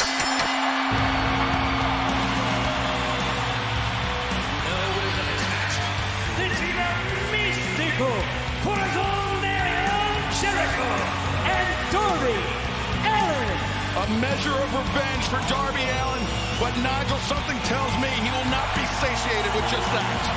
And it wouldn't surprise me with a victory, a pinfall over the TNT champion, whether the decision makers in AEW grant him another TNT title opportunity relatively soon. Things are really heating up here in Arena Mexico, Tony. Sensational win. All smiles for Jericho. Darby Allin, as always. You see blood coming from the mouth. It's serious. A gigantic win for Darby Allin for the pin. And what a match with legends everywhere. And I tell you, Kevin Knight lost this one. But what a hell of an athlete he is. My God. A great victory for Mystico, Corazon de Leon, and Darby Allin. But fans, right now, let's take you back to the beginning of July, the first ever Survival of the Fittest match in AEW for the then vacant TBS Championship. It was Persephone, that cracked Statlander, with the TBS Championship title, opening the door for Hikaru Shida to claim the championship. But then last Wednesday night at Dynamite, Hikaru Shida, she challenged Maya World for the TBS, Persephone challenged Maya World for the TBS Championship. It was Hikaru Shida that passed the kendo stick, but ultimately Chris Statlander made her return, disarm Persephone, and allowed Maya World to make the first successful defense of her TBS Championship reign. So a lot of animosity between Statlander and Persephone going into this one-on-one battle.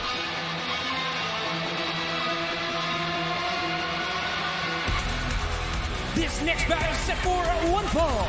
Approaching the ring from Long Island of New York, Chris Statlander.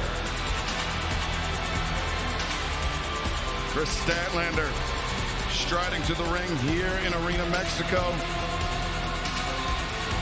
And fans, you are watching All Elite Wrestling on TBS, brought to you by Progressive Insurance. Round out your protection with life, bone, and pet health insurance. Visit Progressive.com for more. How about this night, gentlemen? It's an unforgettable night. And a lot to go. We still have a lot to go this 2.5-hour broadcast.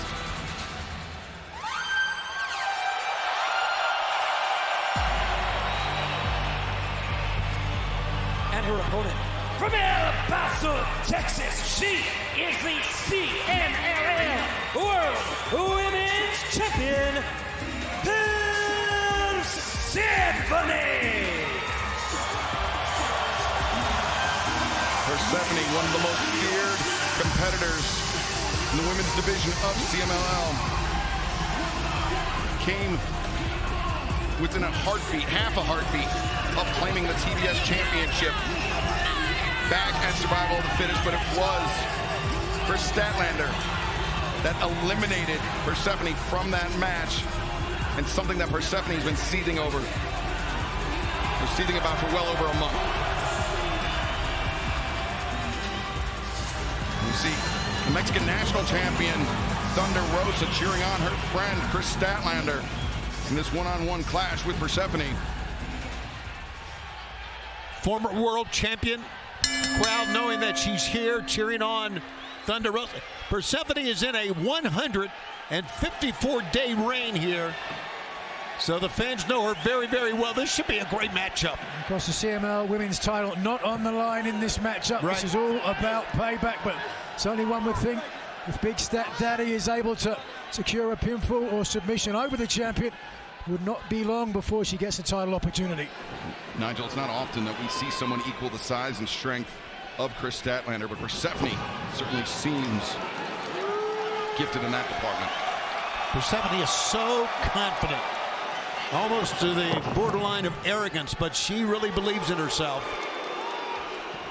And the crowd making no secret of who they favor in this matchup. Statlander trying to hook Persephone for a Tijeras instead of handstand. Oh, wow. That's some agility. Oh, Persephone, back bridge up to her feet.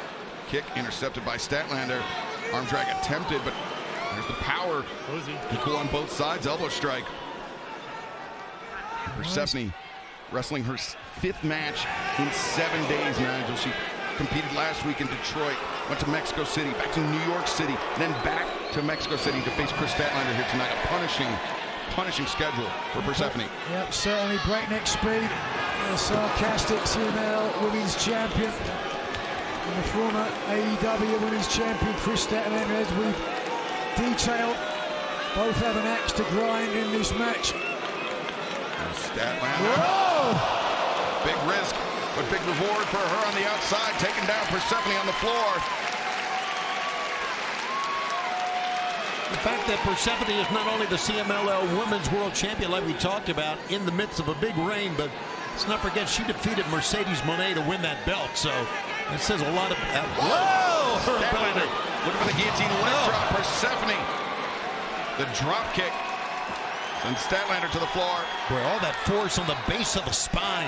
And my God. Persephone building up momentum. A full head of steam. Over the top and connects with Statlander on the outside.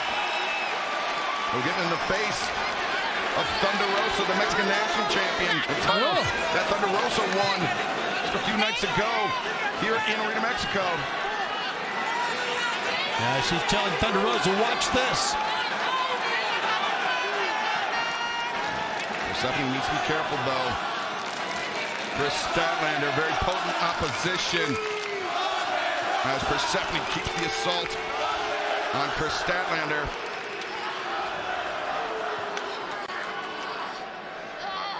And the chant of Thunder Rosa going here.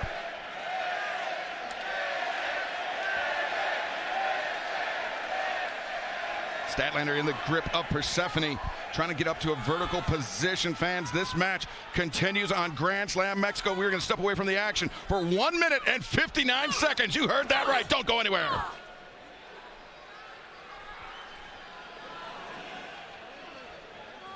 Commanding hold from the CMLL Women's Champion, trying to sap the energy from Chris Statlander. And this might certainly do that. Big drop kick connects. Persephone, deep cover. Statlander forced to power her way out of that. Really can change the direction of a match. Whoever the people in attendance are behind. You talked about it earlier, Tony. That feeling. How many in here? Crammed to the rafters. Got to be a good 12,000, something like that, I would say at least. And every one of them cheering for you. It gets in your veins, pumps that adrenaline through your blood, makes you feel alive. And the fans here, as we've been able to tell just by the sound, they love every second of what AEW brings here to Arena Mexico. Persephone, the overhand strike. Now the cover, far leg hooked. 2. Statlander able to kick out. Nigel, I talked about Persephone's punishing week, 5 matches in 7 days' time. But her big advantage in this is that she is acclimated to competing at altitude, to the high altitude here in Mexico City. Statlander, no such opportunity for her. Yeah, certainly a factor. I saw Statlander in the gym this morning, just doing some light cardio. Here's a cover. No way we're going to get through there. To that, what I was always saying, Statlander doing some light cardio, just trying to acclimatize herself to the much thinner air, much less oxygen concentration. Knee strikes in between the shoulder blades, punishing the arms of Kris Statlander.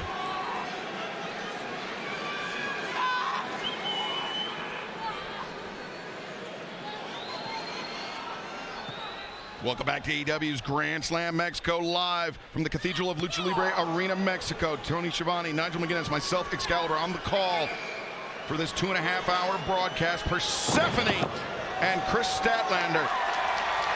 Power versus power, but now Persephone takes to the skies, an unforced error perhaps. Felt that she'd taken enough energy from Statlander, but no. Big Stat Daddy ready to really... Whoa! That was raw power is what that was. And, of course, leverage as well. Statlander trying to urge herself onward. Striking the corner. Running kick to the side of the head. Statlander regains the advantage, and now inside cradle drives down Persephone. 1, 2, no! Yeah, Persephone just able to raise that left shoulder up and push Statlander out of the way. In doing so, CMLL Women's Champion grabbing at her left shoulder. Very awkward, ignominious landing for the champion. Statlander looking to do it again, perhaps. Statlander maybe looking for Wednesday Night Fever. Persephone has no intention of finding out. Persephone trying to turn the tables on Statlander. Oh, wait a second. Statlander, nice counter. Hooks the arms of Persephone. Turns the corner, has her in the seatbelt. 2, no. Didn't hook the leg, and that allowed Persephone to escape. That's a good call, because I thought that was done. Oh! Persephone threw everything she had left into that one, Nigel. And left the former AEW Women's Champion flat on the mat. But Persephone has absorbed a lot of punishment as well, so unable to follow up quick enough to get a pinfall attempt. Persephone, just open-handed strike into the face of Statlander.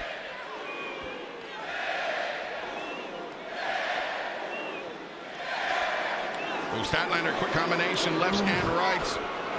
Persephone ducks under that one, thrust kick. Back Statlander up to the ropes. Now, drop toe hold by Statlander.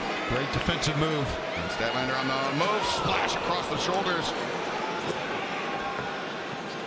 Statlander moving with a sense of urgency. Here she ascends to the top. Statlander, not normally known for her agility, but the 450 splash, she's hit it before. Oh my God! Oh God! Oh, she hit her knees hard that time. I think she realized that Persephone was moving out of the way. Statlander tried to adjust in midair, but couldn't. And Persephone ain't a chance. But Statlander able to kick out. Wow, that was frightening to watch that. Statlander tried to adapt, missed flight. In doing so, her left foot slipped on the top rope, but thankfully, for everyone, in fact, Statlander landing on her hip. Wait a second, look at this. Thunder Rosa and Persephone need to be careful here. It's a CMLL World Champion and the Mexican National Champion going at it. Oh! Persephone just battered Thunder Rosa with that Mexican National Championship title belt. Right in front of the official, but of course, Thunder Rosa's not in this match, but Statlander is! Oh, God, the referee goes down too! Referee Brandon Martinez down on the floor with Chris Statlander. Oh, back suplex! And Statlander perhaps the opportunity to put this match away, but Brandon Martinez, the referee, still on the floor. Yeah, he is face down. She can put it away, but there's nobody to count, I can tell you that. Statlander's got to realize she saw the referee go down as well. Oh, wait, Persephone counters. Statlander counters. 2, 3. What's this? That's a Hikaru Shida. Shida! The former TBS champion, Hikaru Shida. Well, she got the Mexican national belt. And Shida and Persephone once again working in tandem. And now the frog splash. 2, 3. Still no official. Here he comes. Brandon Martinez finally to his feet. 1, 2, 3. Here is your winner, the CMLL World Women's Champion, Persephone. Well, Persephone at the survival of the fittest match gave a huge favor to Hikaru Shida. Shida attempted to repay that favor last week when Persephone challenged Maya World, but made good on it tonight, taking out Chris Statlander with that Mexican championship. But in doing so, Persephone continues to make enemies, not just in AEW, but in CMLL as well. And at some point, that's going to come back to bite you. He's not content with just that CMLL World Women's Championship. She wants Thunder Rosa's Mexican National Championship as well. Yeah, a message right to the champ, no doubt. I don't think there's any doubt. And Thunder Rosa is going to be more than willing to put that title on the line. Oh, Maya World, high on. Out, but the damage already done by Hikaru Shida. Yeah, there's your TBS champ, Maya World. But Persephone, victorious. And she's saying, this is my arena, my arena. She's got a point. Big victory tonight for Persephone on Grand Slam Mexico. Fans, we thank you for joining us tonight for this tremendous 2.5-hour broadcast. We still have a lot more to come tonight, including our main event, the Mexico City Street Fight between Dunkzilla Mark Davis and the man who will challenge Kenny Omega at Wembley Stadium 25 days from now, Will Ospreay. Let's take you back. So how about we do this? I leave the Don Callis family at home, and you and I step into the ring next week at Grand Slam Mexico. Ospreay, after his victory over Daniel Garcia last week, a collision attacked by Dunkzilla Mark Davis, but Davis, the devastating pile driver, attempting to take out Ospreay before tonight's main event. Grand Slam Mexico, how about we make this a Mexico City Street Fight? That is our main event tonight, but before we get to that, a massive AEW World Trios Championship bout. The Demand won the titles just 7 days ago, looking to make their second defense of those titles, but they will have formidable opposition in Brody King, Bandito, and Hangman Adam Page.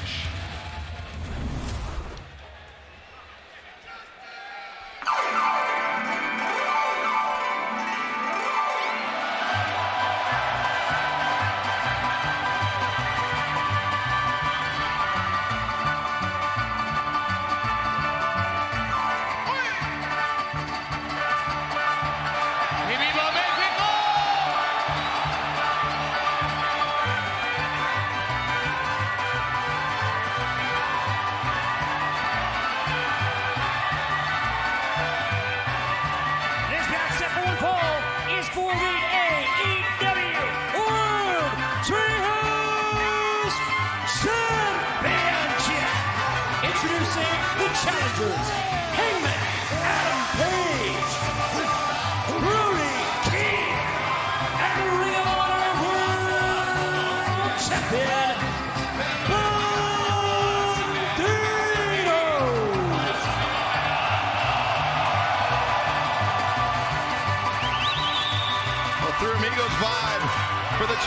Three Amigos vibe for the challengers as they come to the ring with Kemalito, one of the most popular mini wrestlers, as they're called here in CMLL. They found out last week that they called themselves the good, the bad, and the ugly. Well, it's not Clint Eastwood, Eli Wallach, Lee Van Cleef. Tony, I'm more concerned with which one's Chevy Chase, which one's Martin Short, and which one's Steve Martin. You would be. Oh, what a grand night. And their opponents, at a total combined weight of 711 pounds, they are the new AEW World Trios Champions, Bishop Khan, Toa Leona, and Ricochet, the Demand.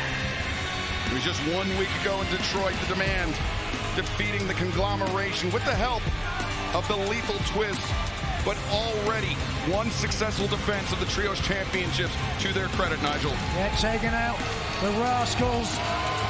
What a fearsome and physical trio we are seeing here. The Demand, led, if you will, by the light-skinned Kingpin, Ricochet. Saw Ricochet in the gym last night. Again, trying to acclimatise to the thin air here. There was actually an old man who was in there as well.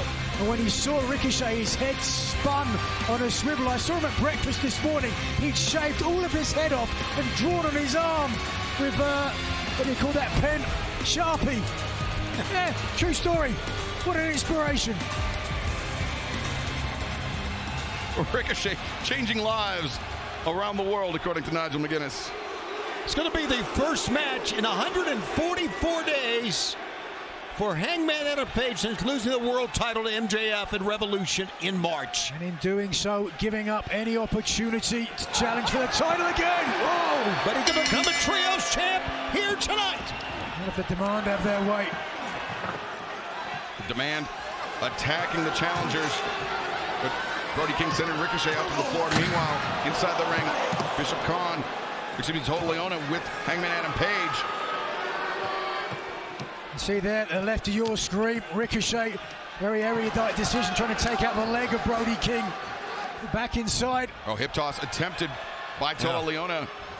Hangman attempted to counter with an arm drag. Toa too stout, but now big Harris from Hangman Adam Page. It was a year ago in Arena Mexico that Hangman Adam Page endeared himself to everybody here, talking in Spanish about his upbringing on a farm and how important it was to him. Now working alongside Mexican immigrants and how much that taught him about the keys to success, the keys that have made him former AEW World Champion. And now Brody King into the fray.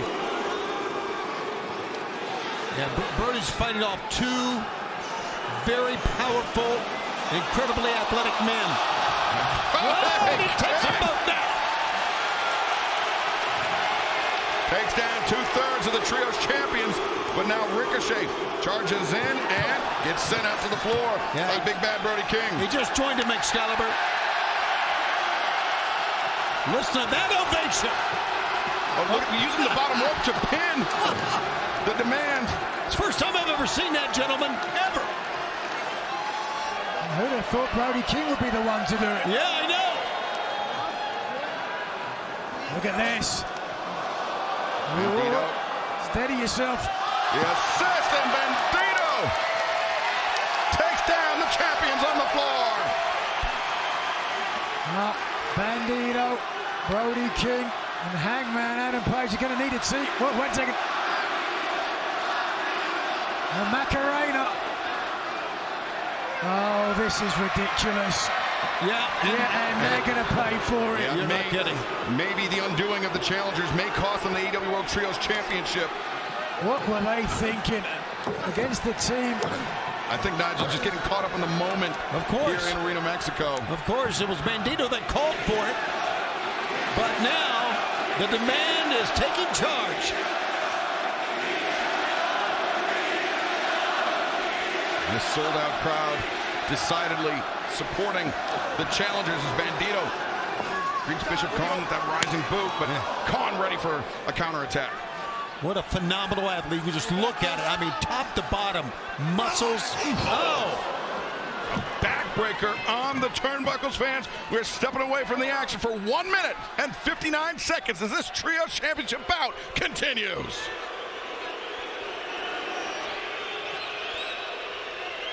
What a handsome man. The excellence of elevation. The great moniker Ricochet goes by.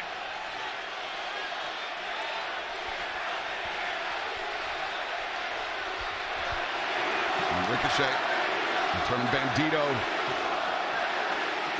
to the ring. Bandito, another man who began his career outside of the CMLL system.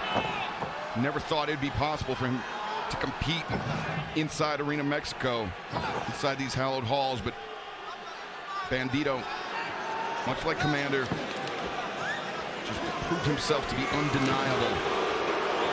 Oh, Brody King. Charging up. Wait a minute!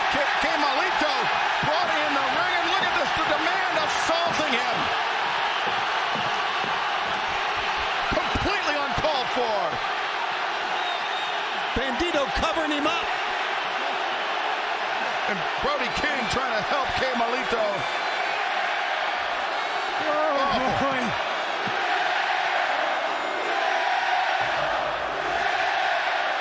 I'm not going to translate exactly what they're chanting at the command. I think that means ketchup. No, it is not. Because he's dressed in red. I've traveled with enough baseball teams to know what that means. Sticking his nose in the demands business, and to quote the demand, when you're in demand, you can make demands. If you don't follow demands, you get put down. And that's what happened to Caramelito. Caramelito. Close enough, who cares? That man has a family, Nigel. I doubt it.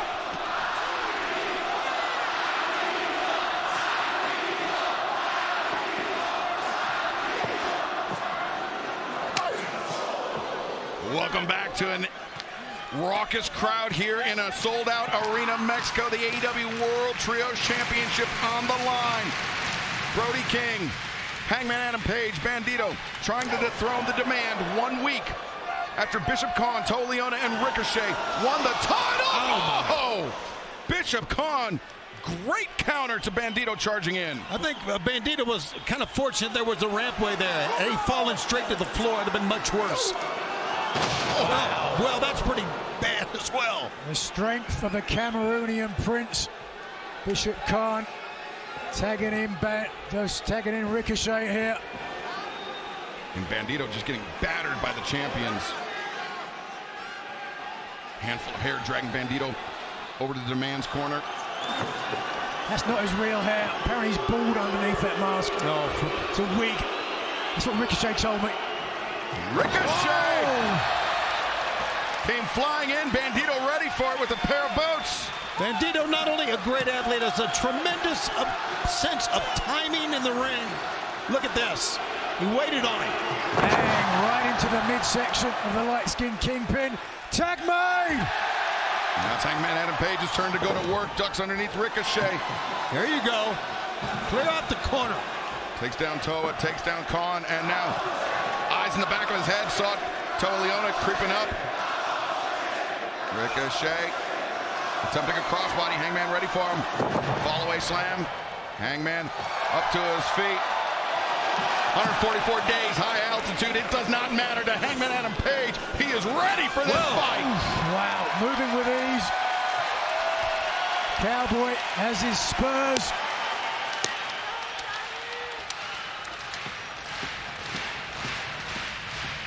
Boy, just listen to these crowd just stomping and cheering. And Kemalito back to his feet after the assault by the Demand. He's still staggering around to the left over there. Meanwhile, Ricochet looking for Hurricane Rana. Hangman caught him. Ricochet counters.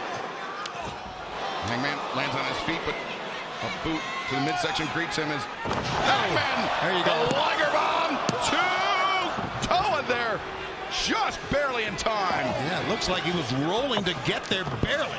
Well, things breaking down, and Bandito trying to get back on offense, but they demand their demands.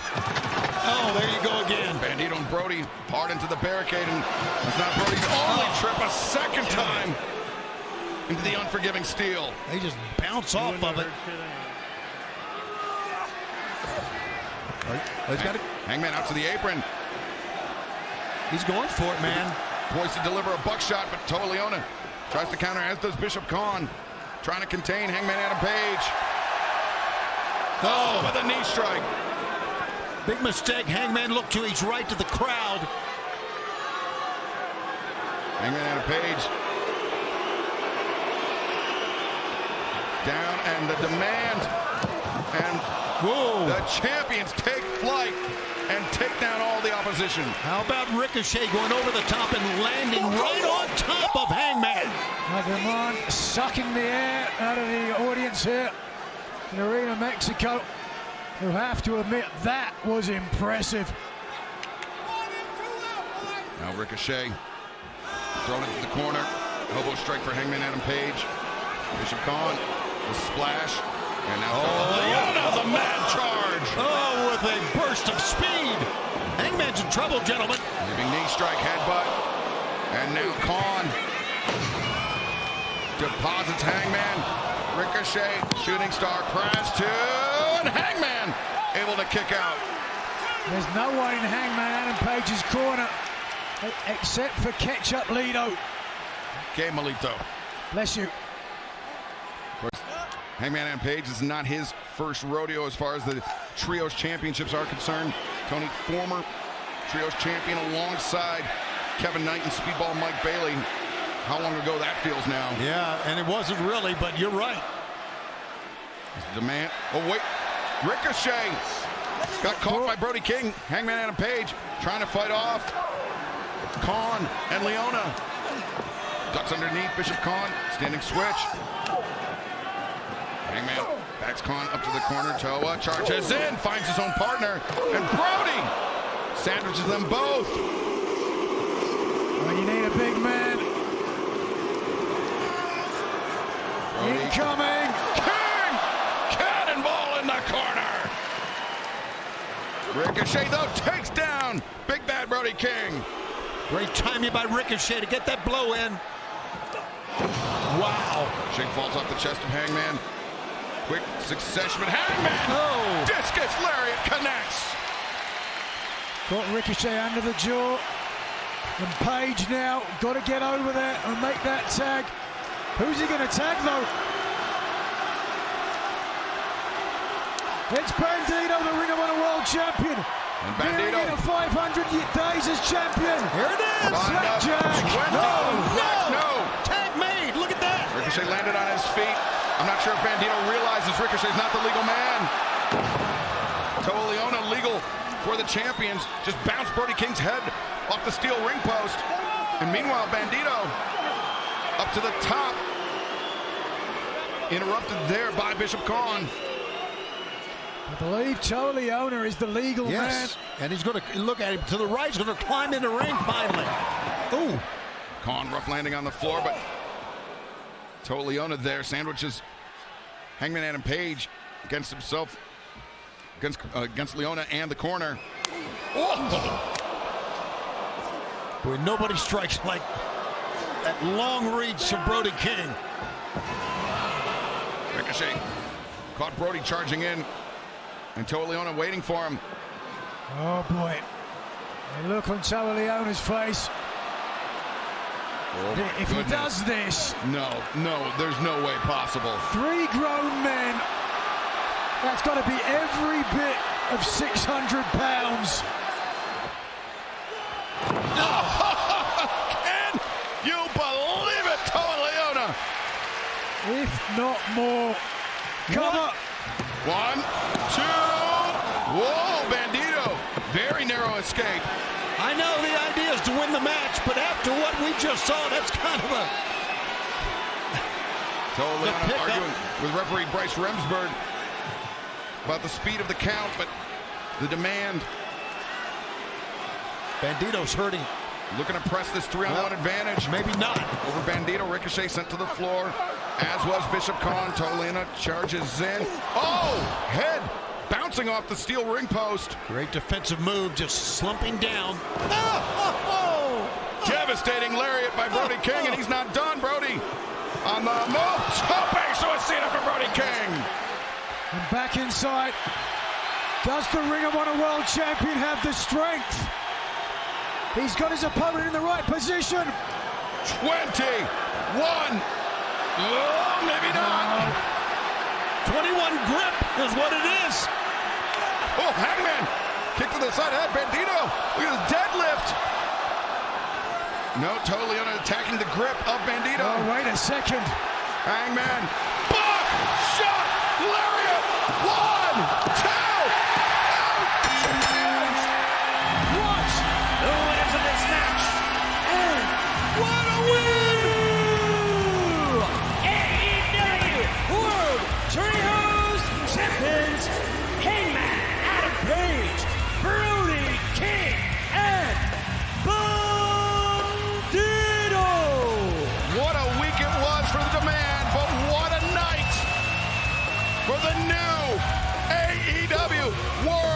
Trios champions, Brody King, Bandito, and Hangman Adam Page.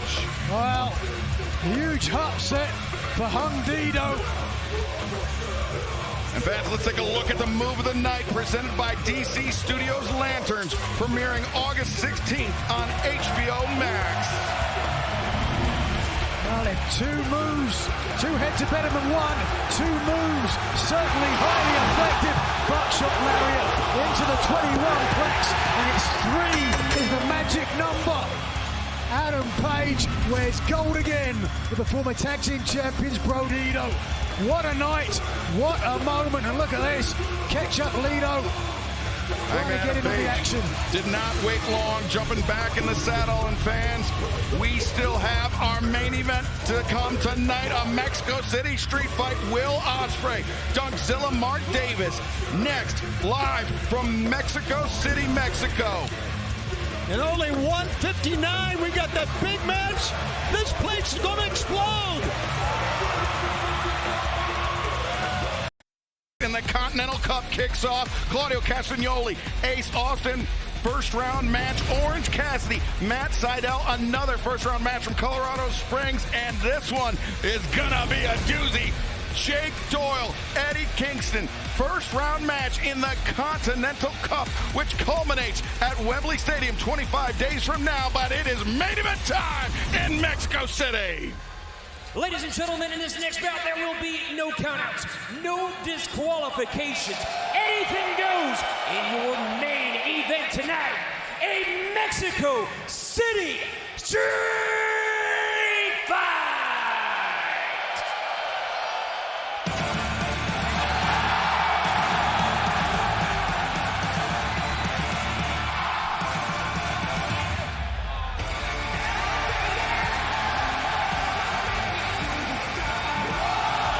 Introducing the participants first, from Essex, England, weighing 225 pounds, the aerial assassin, Will Ospreay! 25 days from now, we could witness the coronation of the first British man to claim the AEW World Championship on English soil when Will Ospreay challenges Kenny Omega for the AEW Men's World Heavyweight Championship. You know, throughout the years here in AEW, we have seen great wrestlers come through, but no one like Will Ospreay. We thought he was done. After suffering a neck injury, a final round, the coffin of which at the hands of Jon Moxley, the aerial assassin, made his return. But for a while, many of us thought it might be short-lived because his opponent tonight put him back on the shelf for a short period of time. Ospreay wants to get some payback for that. Got to be so close to Wembley he can taste it. A dangerous detour tonight, facing his former United Empire stablemate, who has now crossed to the dark side of the Don Callis family.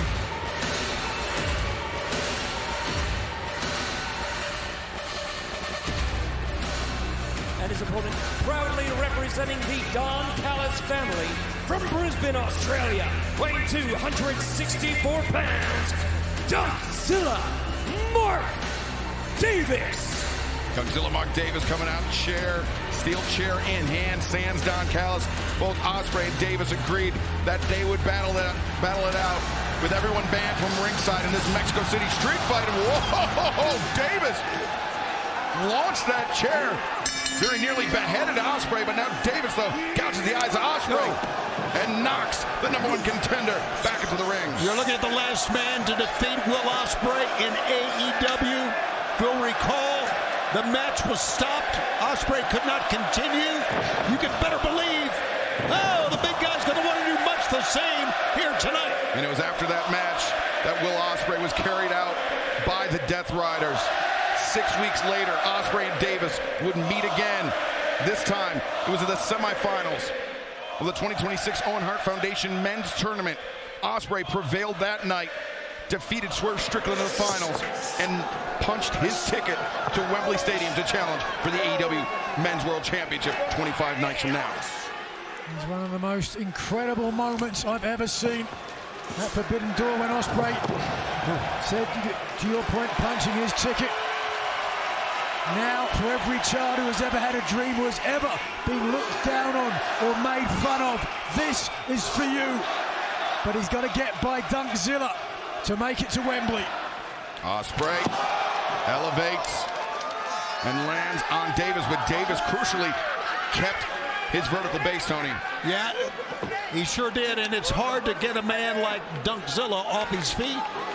Let's see what happens outside here, because, again, it's a street fight, and a lot of times during a street fight, you will see them dig under the ring or look for objects.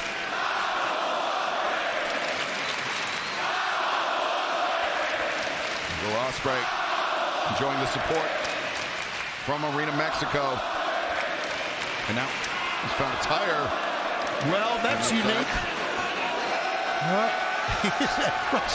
Who's this? Guess he's just going to roll with it. Jeez. Oof. Davis, though, ready for Ospreay. Ospreay. Whoa. Oh, wow. Slam on the tire. That knocked Ospreay flat. A steel belted radio, Tony. I know, I got flat. Ospreay. No laughing matter for Will Ospreay. Versus Davis into the barricade. Whoa, watch out. You know, you talked about these two men, of course, teammates, but this is one of my favorite rivalries of all of them because of the difference in styles and how great these guys have been able to perform. They never disappoint. A head start and a leap off the barricade. Ospreay, cat-like agility. It's a cliche, but early on in his career, working on the gymnastic effect here. Look how perfectly, though, he lands. And that's going to save his body a lot of damage. And Ospreay bringing his own steel chair into play. Look up. Bang, with ease. Leaping elbow strike. Lateral press. Whoa! Davis kicks out with ease. Yeah, he's too strong to keep down this early in the match. And they've been chanting Ospreay for a long, long time here tonight. Oh. Oops. Davis grabs the chair. The frame of the chair into the midsection of Ospreay. It is so dangerous for Will Ospreay, who's had that neck injury that we've talked about so much over the weeks, to go into a match where they can use devices like this. Davis, wild swing. Ospreay, though, corkscrew kick, takes down Dunkzilla. Davis was aiming for the head of Ospreay, but instead, it was the #1 contender to the world title. It connected with the head of this big bear of an Australian. Ospreay now out to the apron. Davis in his sights. Whoa, Hurricanrana attempted. Too strong. Oh, no! Davis, a powerbomb on the apron. Man, you know what? Ospreay landed on his shoulder. I think based on the neck problems he has, that was probably the best landing for him. There's no good landing. No, there's not. When Dougzilla slams you into the apron. And Davis. Okay, we got a trash can. Trash can, but instead, no eyes for the trash can. Instead, multiple chairs into the ring, and now there's the trash can. Yeah, but what is in that can? It's not ketchup, Tito. Oh! Good God! Just flung the trash can and caught Ospreay in the head. We knew this was going to get down and dirty pretty quick. Oh, wait a second. Whoa! Oh, no. The powerbombs Ospreay onto a fan at ringside. What the hell did we just see? Oh, what a memory that fan would have if he could remember anything. That's never happened before. Fans, we are taking our final break of the evening. 1 minute and 59 seconds, and our main event continues from Mexico City.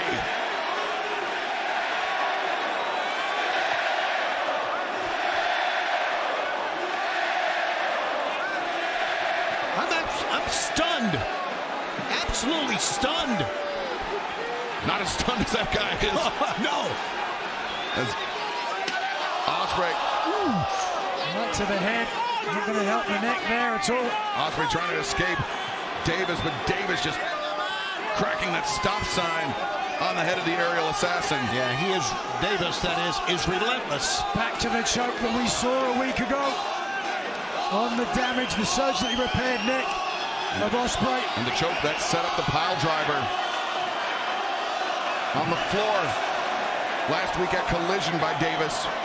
Well, that broke the hold, but it couldn't feel that good on the neck of Ospreay. And Davis ascending the steps here in Arena Mexico. Raising the stakes. No, 25 days away from maybe could be his biggest moment ever. And Ospreay's doing something like this. Davis, he dropped that towel when he was on his way to the ring, but now wrapping it around the neck of Ospreay. Oh, this is very dangerous for Ospreay. I was about to say there's nothing stopping Davis from choking the life out of Will Ospreay, but he wants to inflict more punishment. Excalibur, I just don't want to see someone get thrown down those steps. I mean, and then look at this. Look how high up they are. A childhood dream for anyone in England to perform at Wembley Stadium. And no one, except perhaps Mark Davis, would want to see that taken away from Will Ospreay. Back body drop at the top of the steps. Paul Turner trying to get the action back in the ring, but we knew we'd be in store for something wild in a Mexico City street fight.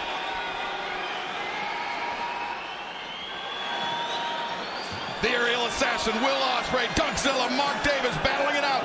Our main event, a Mexico City street fight.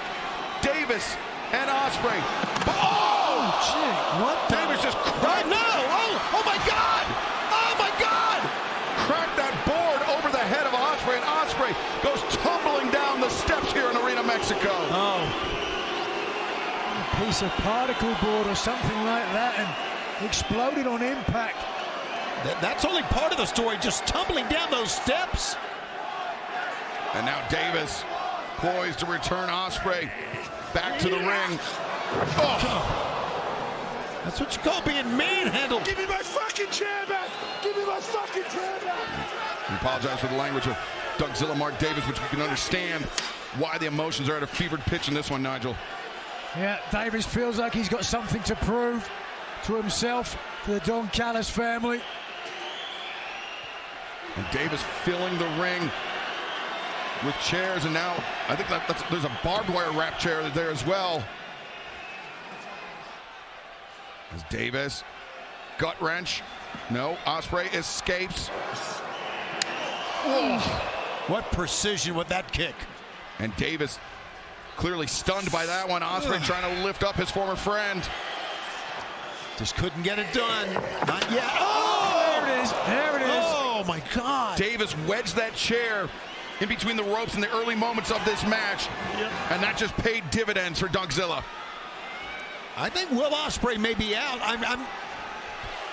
You can watch here the impact.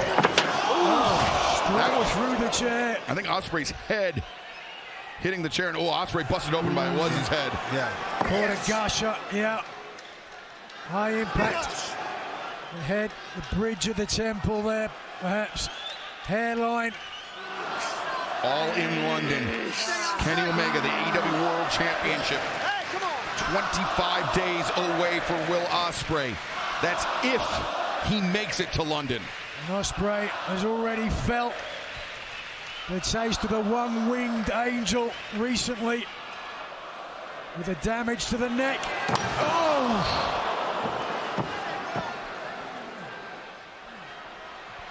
The blood flowing freely from the #1 contender for the AEW Men's World Championship.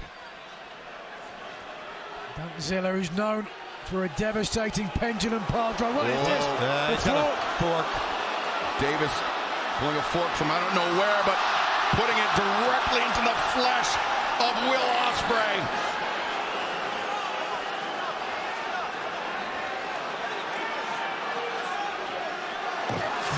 Oh, God. Puncturing Ospreay with the foot repeatedly. Repeated blows.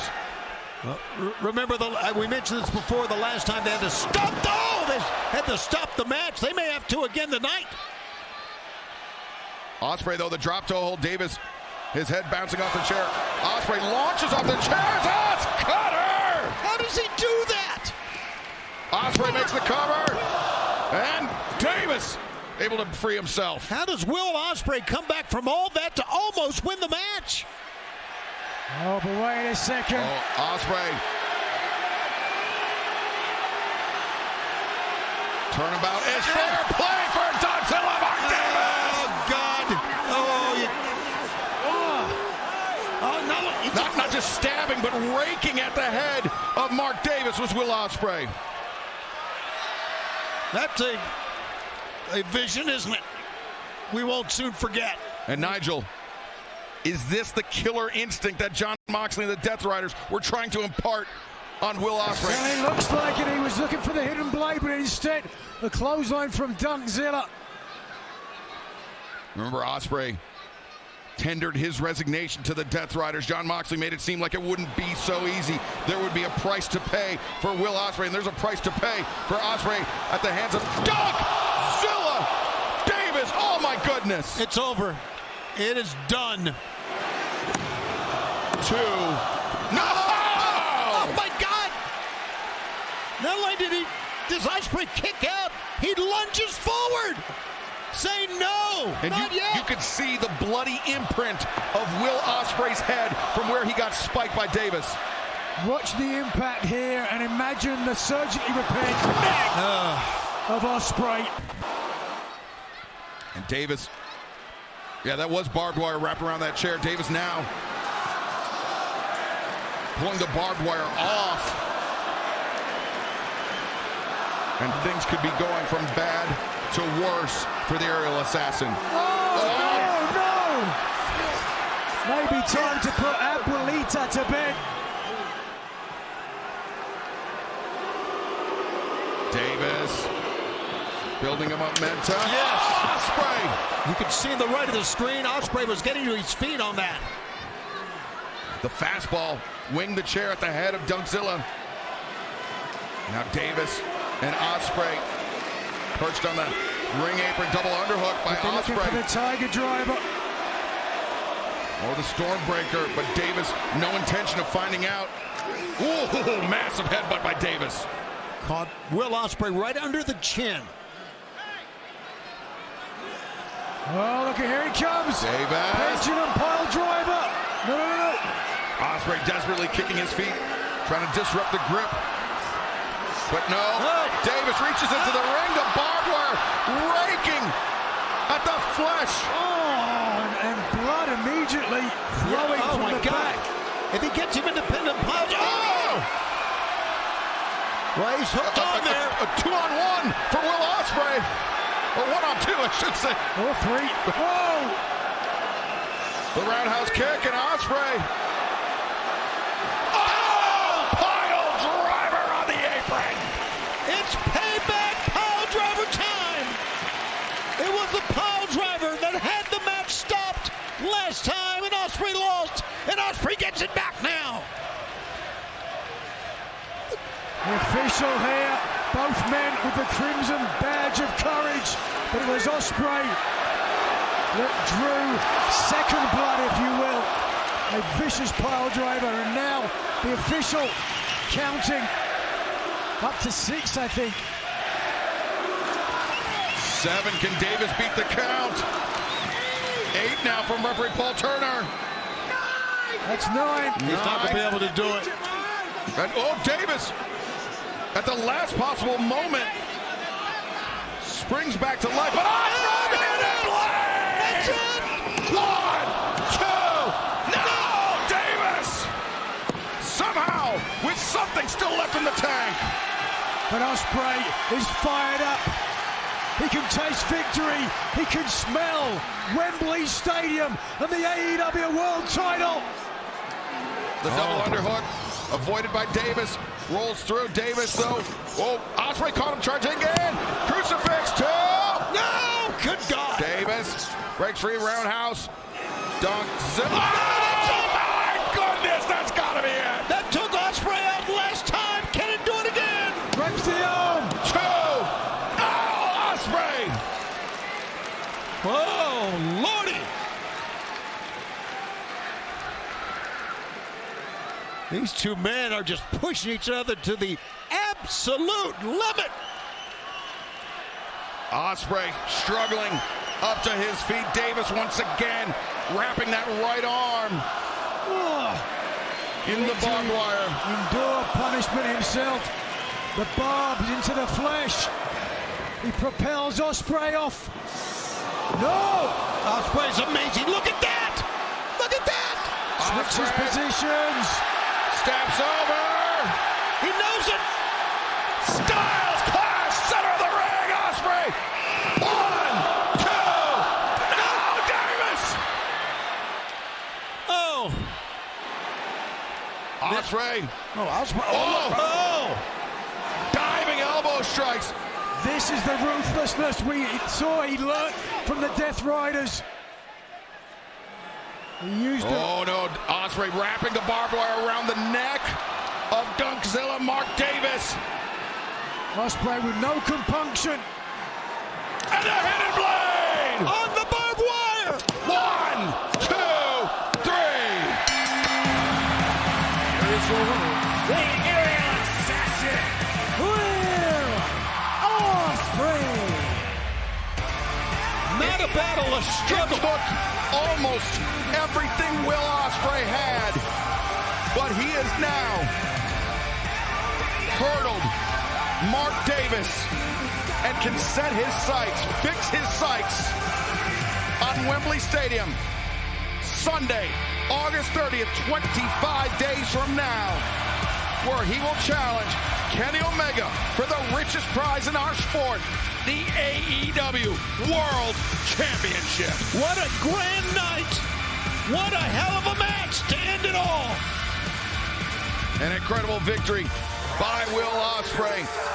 Hard-earned over his former friend, now turned bitter rival, Mark Davis. And fans, we have had a tremendous night of action here in Mexico City. Reminder, Collision returns live to his regularly scheduled night and time this Saturday, 8/7 Central on TNT and HBO Max, and the Continental Cup kicks off. Ace Austin, Claudio Castagnoli, first round match. Orange Cassidy will face Matt Sydal in this 16-man single elimination tournament, as will Jake Doyle and Eddie Kingston, looking to move on to the second round. We thank you for joining us tonight for Grand Slam Mexico. And we will see you this Saturday night in Colorado Springs for Collision. Good night, everybody.